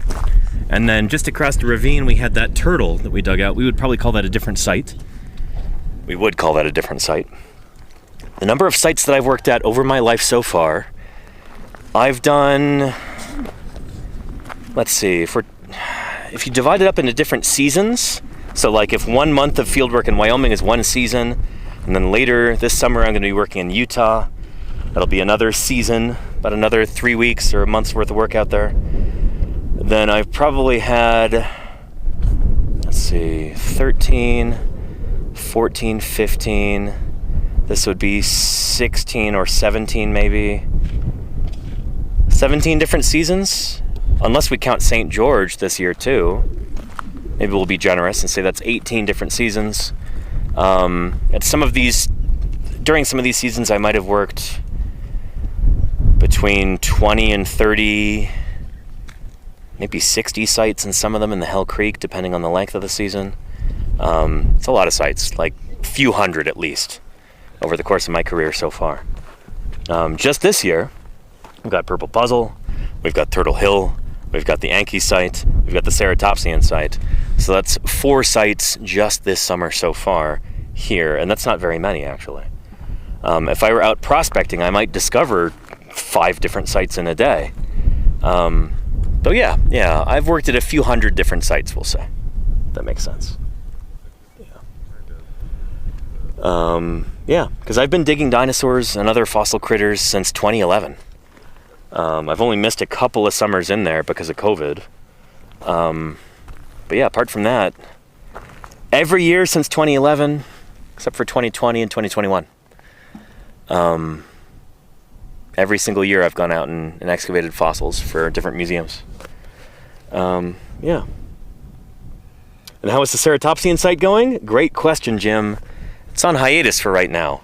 The crew ran into some really, really difficult matrix, really, really difficult overburden.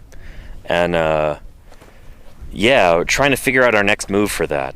I talked with Liz Friedman Fowler about using expanding bentonite clay, like she used up at the Rocky Bone Bed in Rudyard, Montana.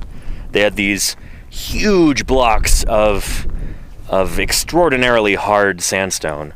And what they would do in order to move these out of the way to get down to the softer bone layer, they would take, I think, masonry drills. They would carefully drill holes into the middle of these huge sandstone blocks, and then they would put inside those holes, they'd stuff it full of expanding bentonite clay. So you put some of it in there, and it's got nowhere to go. So it just expands and expands, and it cracks the rock from the inside, and then they can remove it in pieces. It basically makes big cracks, and then you can exploit those cracks with mallets and hammers and chisels, and picks and stuff. We might be doing something similar here, but we'll have to see. I got to talk to Ethan about that tonight, actually. He just got back yesterday. Yeah. So ceratopsian site is feathers and wedges. There you go, Jim. Yeah. Attack on Base says, did you grow up wanting to do this, or was there a moment? To give you kind of a jokey answer, when I was a really little kid, I wanted to grow up to be a dinosaur. And then when I realized that that wasn't really a viable career path, I decided to do the next best thing. Realized I couldn't be a dinosaur, I decided I would become a paleontologist. And now here we are today. So it's been a lifelong thing for me. Yeah. But yeah. And please tell me you've watched Step Brothers. I have not. Attack on Bass? I have not. I'm sorry. Is it bass or bass? It's probably bass, isn't it? We don't want to attack bass fish. They're friends. Yeah. Dino Nar. I know, right? Visibly upset? Bass like the instrument. There we go. Nice. Yeah. Not like the musical genre. Drum and bass. It's performed with fishing rods and drums. Yeah. And Upstairs Down says, inquiring minds wanted to know which dinosaur you wanted to be. I don't know. I think probably an ornithomimosaur. They're really fast. I like the idea of running fast. Nobody could catch me. Yeah. Anyway. Yeah.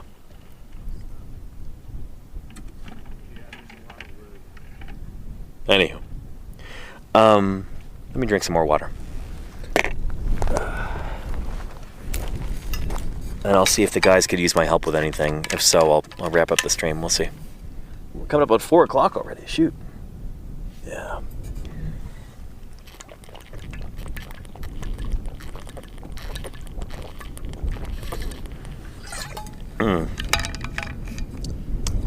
Nice.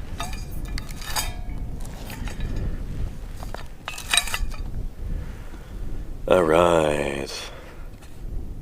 How much water a day are you guys going through on site? I'll show you Upstairs Down. That's a great excuse to go down there and look around. Yeah. 4 o'clock.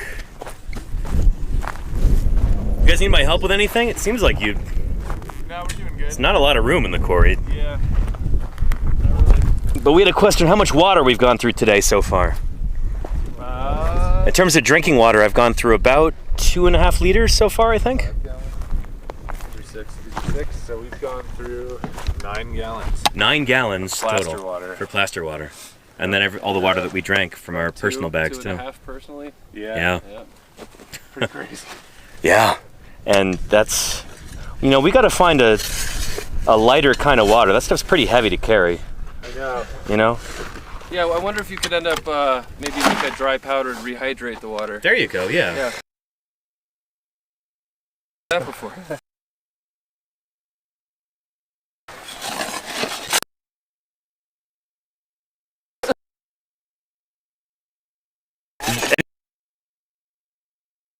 Gotta hook up to get. Yeah. Oh, an experimental architect. Very cool, Jim. Cool. Yeah. Thinking. Let's see. You could be in a Boot Barn ad right now, or maybe something higher end than that. Marlboro's one. Marlboro. There we go. Yeah. I'm at a Boot Barn. I like the Boot Barn.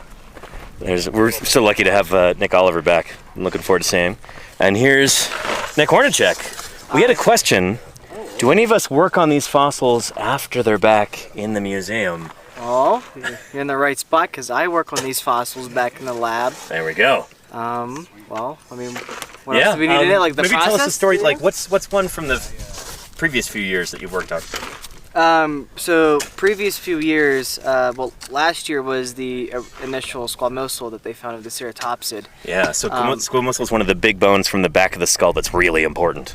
Exactly, and I started working on that. I wasn't there to collect it, but this is how I got involved with this field assignment. So, but like say for last year with the so-called parietal, but it's found out that's a brow horn with a the posterior portion of the squamosal, so the topmost part. We just, after we took it in that jacket, so some of you might have seen the jacket flip. Yep. Yeah, some of you saw that last year. Yeah. So we got that and we took it back to the lab. And recently we just cracked it open back in January. Nice. And you just cut around it with a nice little oscillating saw, same one that doctors use to cut open casts. Yeah, like a cast cutter, yeah. And yeah, we just, very similar process to this, but we have a little bit more advanced tools. So we have like a vacuum cleaner and a dust collector. Nice. So we very carefully pick around the loose matrix or this sediment around, and we establish the perimeter of the bone. And then we kind of sweep all the loose stuff to corners and edges, and then we just suck it up in the vacuum, and nice. Then we keep everything in situ as best as possible. So because a lot of this stuff is very crumbly, and we have better glue, more like a paleo bond. Nice. That's more of the final step, but we do kind of have other glue that we just use to stabilize the crumbly bits, and then we'll do some cleaning. And then once we get rid of all the matrix, it's still in the jacket, by the way, the fossil. We didn't take anything out yet. As soon as that's done, with getting rid of all the loose sediment and matrix, we then take little pieces off that are broken, naturally broken. So say for like these two pieces are naturally broken. Yes, right here. And I'm pretty sure right here as well. So we could take these two pieces, and I'll get an air scribe, and I call them my dork goggles or my dork visors, but the really cool visors that magnify. Oh yeah, like a optivisor, I think it's called. Yeah. So I sit there and have a little air scribe. It's like a mini jackhammer, or like a it's basically a mini jackhammer powered by air, and it spins and vibrates. And you just ever so lightly touch the bone, and get rid of and it'll get rid of the rock and the matrix that's concreted on top of it, exposing a nice, beautiful bone texture. And then we do that, and we also get the edges as well, because that has loose sediment in there. So if you try gluing it together, there's a great chance, great chance that adhesive won't bond, and it'll just crack anyways when somebody tries to handle it. So we do our best to take all of that, and the edges are the most difficult part because they are super crumbly and super sensitive. So it takes a lot of time to get those done. But once that's done, we could put them back together, see if they fit very well. Sometimes we even get a little bit of paint. While we're working, we'll put like 2 dots of yellow paint or something so these two match. And once that's done, we could glue them back together, and hopefully start putting the pieces back together. And then we'll put it on a nice table to show everybody. So thanks, Nick. If you're ever in the Carnegie or Pittsburgh area, go down to the Carnegie Museum. I'm there, with Dan. So shout out to Dan as well. You can wave through the glass. You've got a viewing lab there, right? We do have a viewing lab. So just don't knock on the glass because you'll frighten them, and don't try and feed them either. It's the same rules at like the aquarium. Yeah, we bite. Yeah. So it's pretty cool. Nice. I can't wait to I can't wait to get this in. This is gonna be super exciting. Maybe like 2 years from now, because next year we've got so many dinosaurs that we've pulled out of the Almond Formation, and some of them are going to the Carnegie Museum to get cleaned and prepped. And But thank you for that question. Really good question. It is a good question. Yeah. So Nick was talking about some of the specialized equipment they have there. It's a lot of the same stuff that we have here, but just slower, more careful, more precise, under controlled conditions. And they do have much better dust collection there. Like a big, like compactor thing with big vacuum tubes and stuff. And we've got dust collectors out here in the field too, but it's nostrils. It's not much fun. Let's see. Love the detailed explanation. Yeah, thanks, Sazla Shakes. Yeah. And powered, not manual. Yeah, some of our tools are powered in the lab. Yeah. Very few powered tools out here in the field, but we do have some. Just not very many. Impact drivers. Yeah, impact drivers. Saws. Yeah. Standard. Vehicle winches. Yeah. Now Ethan's a bit of a. That wasn't going to sound very nice. We'd say Ethan's a bit of a power tool himself. But that was a comment on your. On my double axing, but you know what? I'll take it. We'll settle up later. Not trying to call you a tool, yeah. But yeah. Anywho. Any other questions we got? Let's see. Yeah, so here we've got, Nick is I think is a master's student right now. Actually, we've got 2 Nicks in the quarry who are both master's students right now. We've got volunteers, we've got undergrads on the crew. I think we might have do we have a PhD student? I think Whitney got here this morning. It's gonna be great to see her again. Plant expert Whitney. Hopefully we can get her on stream soon. And yeah, a whole bunch of volunteers. Some people have a background in geology or biology or paleontology. And some people are just kind of along for the ride, you know? They're good, trusted folks who work hard, and we know we can count on them. So it takes all kinds of different people to dig up a big dinosaur like this. And yeah, I know, we're all lucky to be here, you know? Many of us dreamed of doing this since we were kids. Now we get to do it. What's really neat is that our group is, you could say we're independent. We're not from a particular museum. We've got good working relationships with the Carnegie Museum and the Cincinnati Museum, and they've been kind enough to be able to act as our fossil repository, so our fossils go to them. But this really is an eclectic group, and huge shout out to Ethan Cowgill, who's our expedition leader. This whole project is his brainchild. He just graduated with his undergrad degree, and he's leading like a world-class field program. He was doing this as an undergrad, which is unheard of. So pretty special. I mean, yeah, those of you who, you know, gotten a chance to get to know Ethan, yeah, I think you know what I mean. But yeah. Kindred Soul says, I like your name. How much water would a duckbill dinosaur this size have drank per day? I'm gonna say between 3 little Dixie cups and maybe 6,000 Dixie cups. Somewhere in there. I don't know. Maybe a lot of water. Probably a lot of water. These are animals that would have lived in... Well, you know, there were some that lived in desert environments too. Like what, Aralosaurus, I think? Oh, I don't know. I would say they'd be pretty thirsty. It's difficult to say how much a given dinosaur would have, how much water it would have drank. That sort of information doesn't readily fossilize. But I imagine it would be a lot of water. Yeah. The whole lake, says Kenny H. Right? Yeah, just like in Gertie the dinosaur. Yeah. That old cartoon from 1913 where Gertie the dinosaur basically drinks an entire lake. Yeah, among doing other things. Eating trees whole, including the, you know, from the leaves down to the trunk and the roots. Yeah. And Murph says, I wonder if they got any water from the plants they ate. That's a good question. In this environment, they wouldn't have had to. Because in the Ullman Formation, you know, we know that this was a very wet environment. Lots of lakes, rivers, streams, swamps, ponds, stuff like that. We see a lot of that out here. This would have been like a great big floodplain. No shortage of water there. But in other environments, maybe they would have needed to get water from the food they ate. We're not totally sure. Man, we got that wind picking up now. Yeah. And I'm bringing the morale. Yes, Ken. Excellent. Looking forward to that.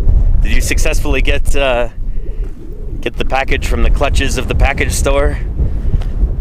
Looking forward to having clean underwear and socks. I still do. Got several pairs left, but it'll be nice to have a whole rest of the month's worth.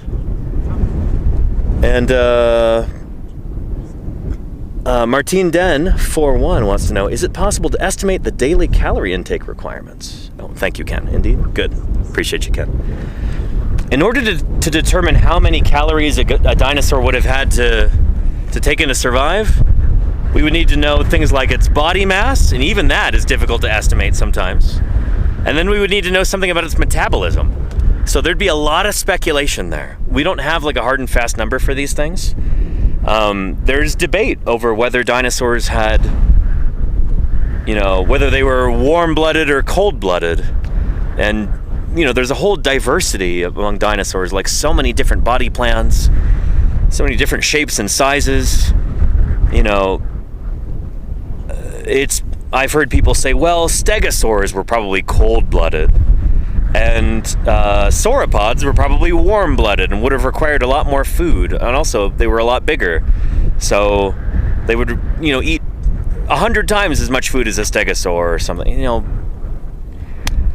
There's so many variables there. There's so many unknowns, so many question marks, that if I were to give you a number, it would be a wild shot in the dark. So I hope that makes sense. I'm trying to be as honest as I can. Some things we still have a lot to figure out about, and that's one of those things. Dinosaur physiology, how often dinosaurs ate. And again, we're talking about a super diverse group of animals. Yeah. And Jin the Paloo Snapper says, do you know much about the history of paleontology? I know a thing or two. The fossil wars. You mean, the bone wars between Othniel Charles Marsh and Edward Drinker Cope? We talked about that a little bit earlier. Yeah. We do several special streams every year about the bone wars, about Cope and Marsh. Yeah, what do you want to know? I don't know. Where do I start? They didn't work in the Almond Formation, but they worked in a bunch of different geological formations across the American West. And, yeah, but we were just talking about them earlier on stream. Yeah. And Martine Den says, I didn't realize how hard that would be before your explanation. Thank you. You bet. Yeah. That's the thing, is that when we're trying to piece together these ancient environments, when we're trying to figure out how these plants and animals lived, when we're trying to kind of resurrect paleoflora and fauna, we have such limited information. But every bit of data that we can scrape together is important. You never know what kind of questions we'll be able to answer, what sorts of hypotheses we'll be able to test. That's why this work is so vital, especially in a place like the Almond Formation that's so understudied. We don't even have names for the dinosaurs that are here. Nobody has really described them and named them yet. That's why so many of the things that we're finding are brand new, because since the 1930s, nobody's really bothered to work here. It's exciting stuff. We're breaking new ground. This is cutting edge science that you get to watch live on Twitch. Like, how cool is that? Yeah. But yeah. Oh, and very cool. In the Northwest. You're talking like up in the Pacific Northwest, Jim the Paloo Snapper? Yeah. We don't really have any dinosaurs from the PNW. There's one dinosaur that's been named from Washington State, as far as I know. It's a tyrannosaur, supposedly.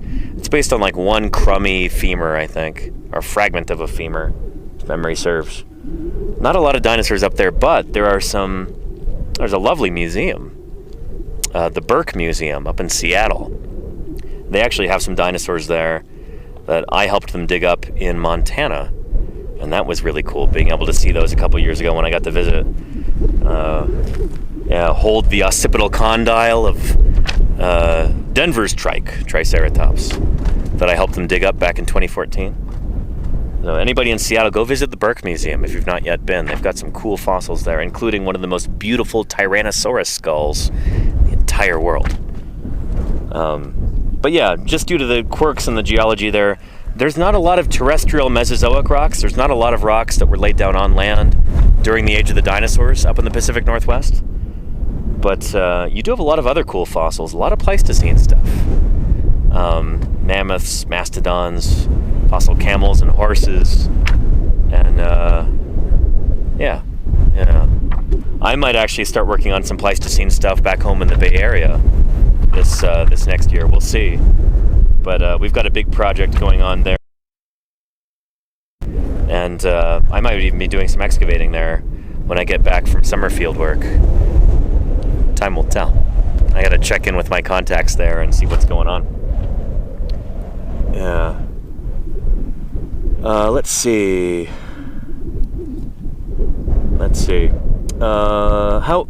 Kleindell wants to know, how accurate are the visualizations of dinosaurs we see today in publications and movies? Or is there a lot which are just can be estimated? It depends which dinosaur we're talking about, yeah.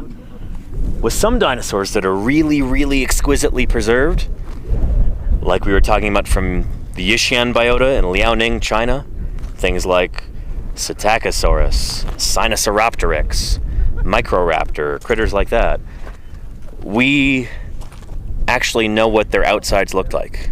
We know what their skin and their feathers looked like. We even know what colors some of them were, which is bonkers to think about. Just amazing. When I was a kid, everybody said, oh yeah, we'll never know what color any dinosaurs were, so, yeah, just guess, doesn't matter. But no, we're actually starting to figure it out for a few of them. If they have preserved skin or feathers, sometimes you can look at the preserved color cells, the melanosomes preserved in there, and actually figure out what colors they really were, which is, again, so cool. So for dinosaurs like that, we've got pretty accurate about what they would have looked like. For other dinosaurs, let me think of a good example of a dinosaur that is still pretty mysterious. Well, shoot, Matt Lamana gave a talk today at the Carnegie Museum about Megaraptoran dinosaurs, Megaraptor and its relatives. They're still pretty mysterious. We don't know what whole parts of their skeletons looked like still. And that's true for a lot of individual dinosaurs. But for most dinosaur groups, you've got, even if certain members of the group, certain members of that family are really poorly known, you might only have a handful of bones. Oftentimes you'll have one member of the group where you've got complete skeletons, sometimes from multiple growth stages. And so you've got a pretty decent idea for what the skeleton looked like, and then you can from there infer what some of the soft tissue would have looked like and have kind of a general picture of the animal that's hopefully pretty close to real life. So it, like many things, it depends, you know? Some dinosaurs, you could go back in time and recognize them, be like, oh yep, there's Sinosauropteryx. It's got the feathers, it's got the stripy tail, the orange and white. Sinosauropteryx. For other dinosaurs, you might be really surprised at how they turn out looking, based on the scrappy remains that we have of them today. Does that make sense? I hope that's a good answer. Yeah. Yeah. Sigourney W says, where do paleontologists buy their leather hats? I got this one online back in like 2005, 2006. I've had this for a long time. Worn it pretty much every summer in the field since then. And do they get hot? Yeah, a leather hat like this does get hot. When I'm working in Utah later in the summer, where it's much, much hotter than here, I'll be wearing a proper sun helmet, like a U.S. military surplus one, like the Marines or the Army Corps of Engineers would wear in a non-combat situation. You'll see later. But yeah. Anywho. And there you go, Elmeda. Yeah, Borealopelta, another one of these dinosaurs where you go to visit that in the museum. I haven't been yet, but everybody I know who's been, they say that you walk into that room with that ankylosaur in there, Borealopelta, and it's like you're approaching a sleeping dinosaur. Just looks like he or she's just taking a nap. You know, you've got the whole exterior of the dinosaur pretty much preserved up until about midway through the dorsal series. So it's just whole front of a dinosaur. You approach it from the front, it looks like he's sleeping there. It's amazing. Yeah. But very cool. Very cool. Does it hurt a lot for you guys to watch Jurassic Park? Only a little bit, Kleindell. It gets worse as the movies go on. Kind of. Yeah, the pain might actually be directly correlated to how far you get from the 1993 film. First one is pretty good. I like it a lot. It's one of my favorite movies. There's a lot of things I would have changed about it, but, you know, it's a classic. Great film. You start getting into Jurassic World 2015, and, you know, my patience for that is significantly diminished. Put it that way. And I'll probably have to watch the new one that comes out in July. I don't know. Science outreach is my full-time job. As a paleontologist, to a certain extent, I gotta kind of keep my finger on that pulse, and I'm not looking forward to it. It's probably going to be lousy. We'll see. Anytime that, like, oh, well, dinosaurs aren't cool enough, we need to put monsters in the movie. What are you even doing, you know? Talk about jumping the shark.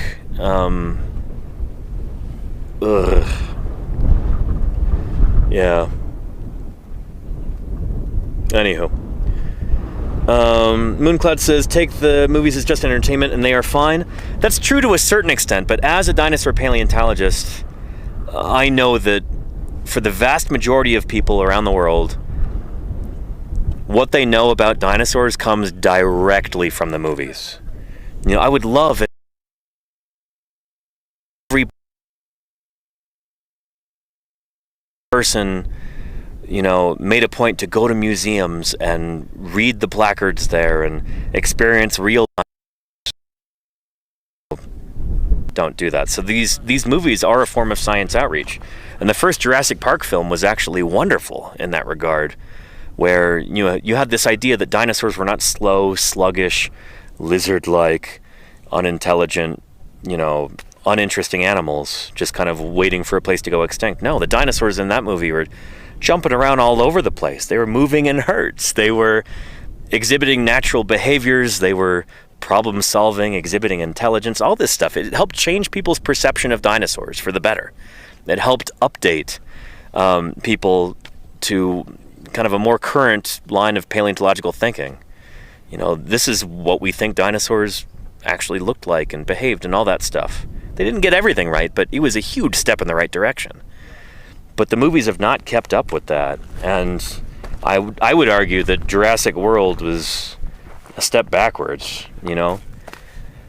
It was like introducing new misconceptions for people and all kinds of stuff like that. Like, I don't know.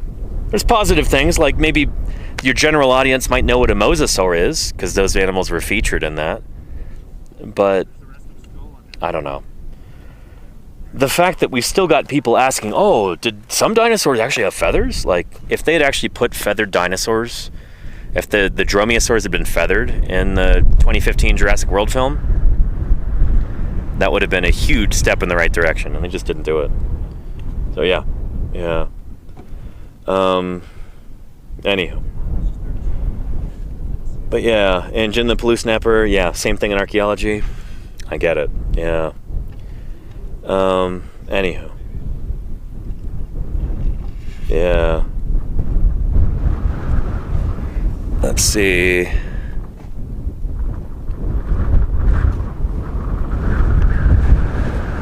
Deathsaurus says, wait until people go into museums to ask for their Indominus Rex fossils. You're joking, Deathsaurus, but that actually happens. Shoot, when I started off as a teacher a few years back in San Francisco, and I was meeting my students for the first time, and they learned that I was a dinosaur paleontologist, you know, that became like a get-to-know-you question, like, hey, what's your favorite dinosaur? And like half of the class said their favorite dinosaur was Indominus Rex. And my heart just practically tore in half hearing that, you know? Their favorite dinosaur is a dumb made-up one from a movie. And they didn't know that it was made up because, you know, they're kids. And they, like, I don't know, they weren't really privy to that. Yeah, it's like, it's such a missed opportunity, you know? You could have put an actual, real, cool dinosaur in there for them to learn about, but that wouldn't be as easily copyrighted by the movie studio, you know? So, again, it just comes back to greed in the end of it. Anywho. But yeah.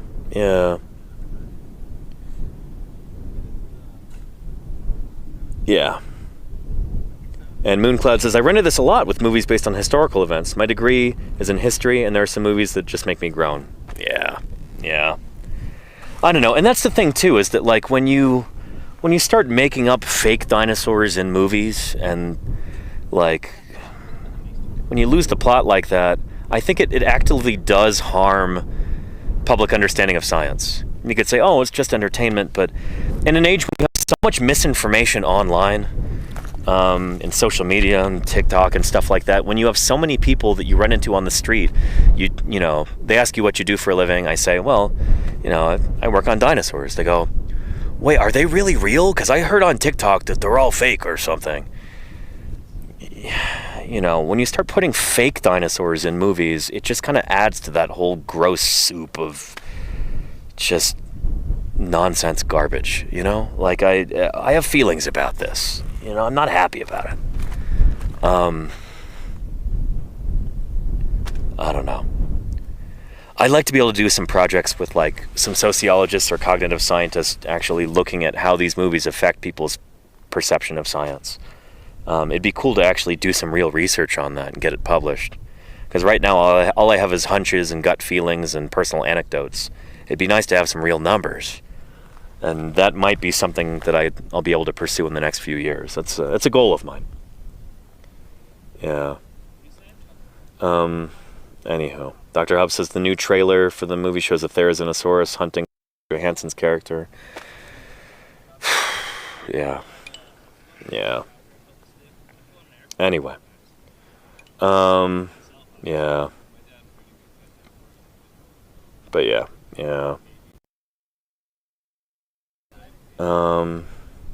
Anyway, good to see you, Salaman. Good to have you here. And Sparkly Kitten says, I love long-necked dinosaurs. Still have the one I got at New Zealand as a kid. The tail is chewed up, but it stands proudly on my home and memories. Nice. Sparkly Kitten, those long-necked dinosaurs are called sauropods. There's a whole great big group of them. Hundreds of species that we know about so far. We don't have any here in the Almond Formation. We don't really expect any here.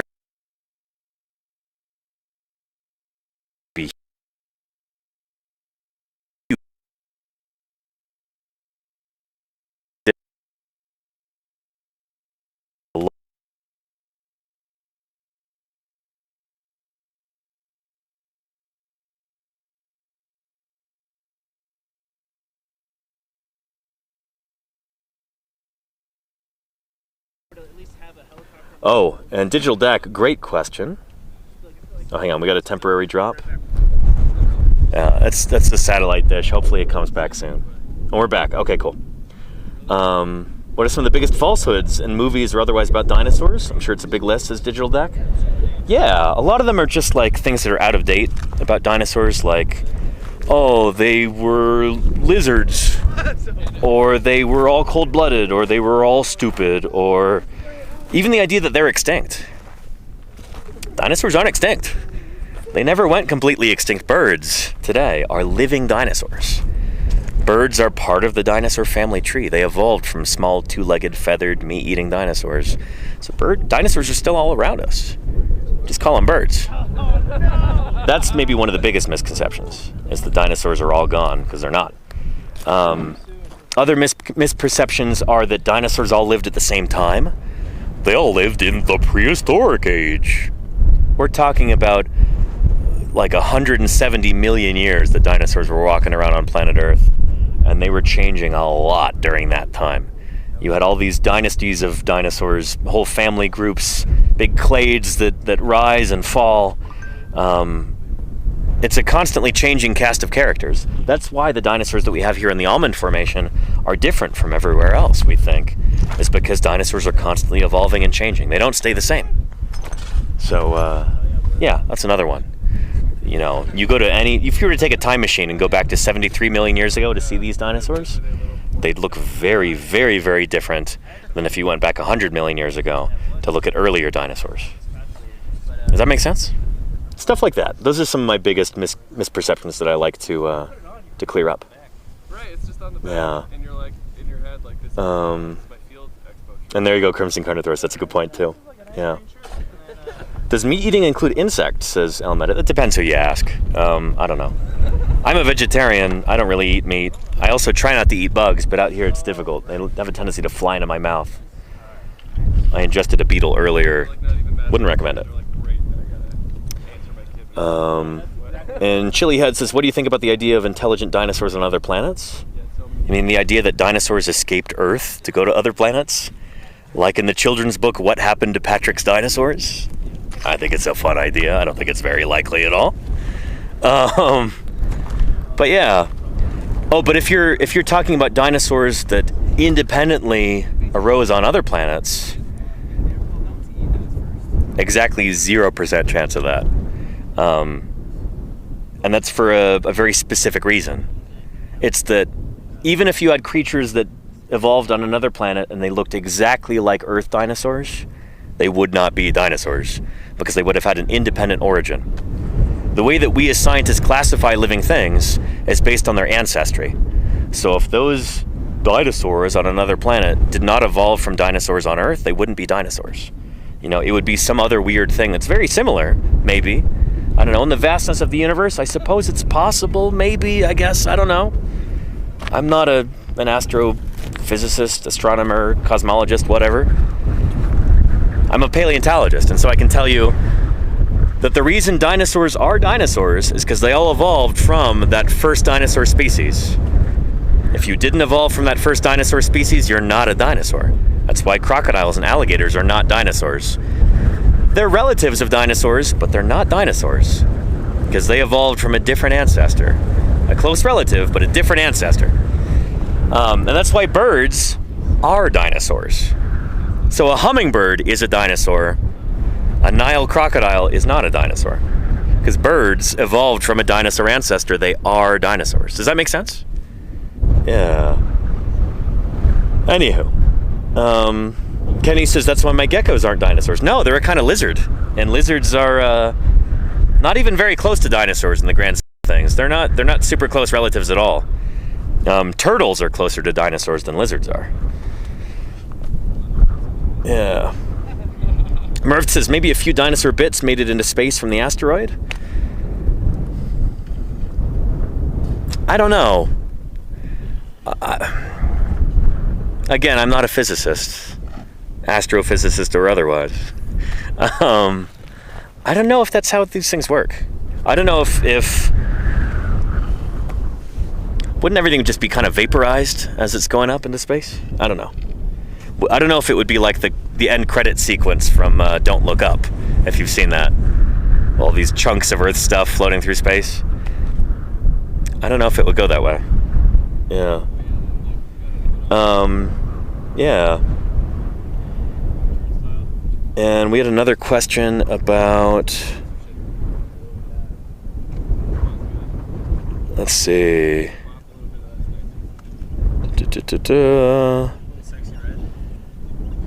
And Sparkly Kitten says, what explained again that every living species was gigantic back then? They weren't, no. Oh shoot, we gotta wrap this up soon. My battery's gonna die on my phone. I won't be able to see chat. Yeah, there were a lot of species back then that during the Mesozoic that are smaller than they are today. Look at mammals, you know? The biggest mammal from the whole age of dinosaurs is like maybe the size of a Cocker Spaniel. You had no elephants back then. You had no whales. You had no bears or lions or anything close to that. You basically had little mousy mammals and a few swimming and gliding mammals and stuff like that too. But universally, they were small. So yeah, that's the thing, is that generalizations like that, they often they don't hold up, you know. Anywho, yeah. And we would have to construct different trees of life for every planet with life, Martin Den, if they have independent origin points. But I don't know, we're speculating now. Who knows if there's life out there apart from us? We don't know for sure. We could talk about likelihood, but we won't know until we find it, you know? Anyway, with that being said, I've got 19% battery. Shoot. Yeah, here, I gotta wrap this up, everybody. We did 2 streams today, and yeah, I gotta make sure that my phone doesn't die on me, because I've got stuff I got to do with this. So without further ado, let's find somebody to raid here real quick on Twitch. And I'll go help the guys pack up the site for the day. And yeah, here we go. I'll be streaming again tomorrow with any luck. Maybe from a different site, we'll see. Paleo Stream is on. Well, let's go right into Paleo Stream, who's doing some paleo art live.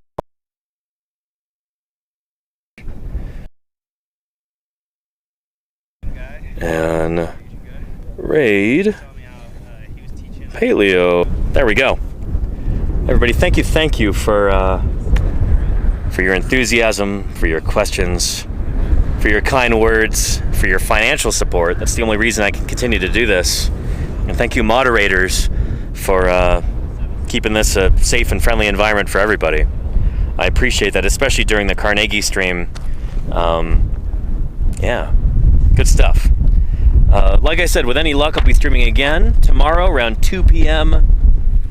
Mountain Time, 1 p.m. Pacific Time, 4 p.m. Eastern Time. Anyway, different time zones. Yeah, I'm not a chronologist.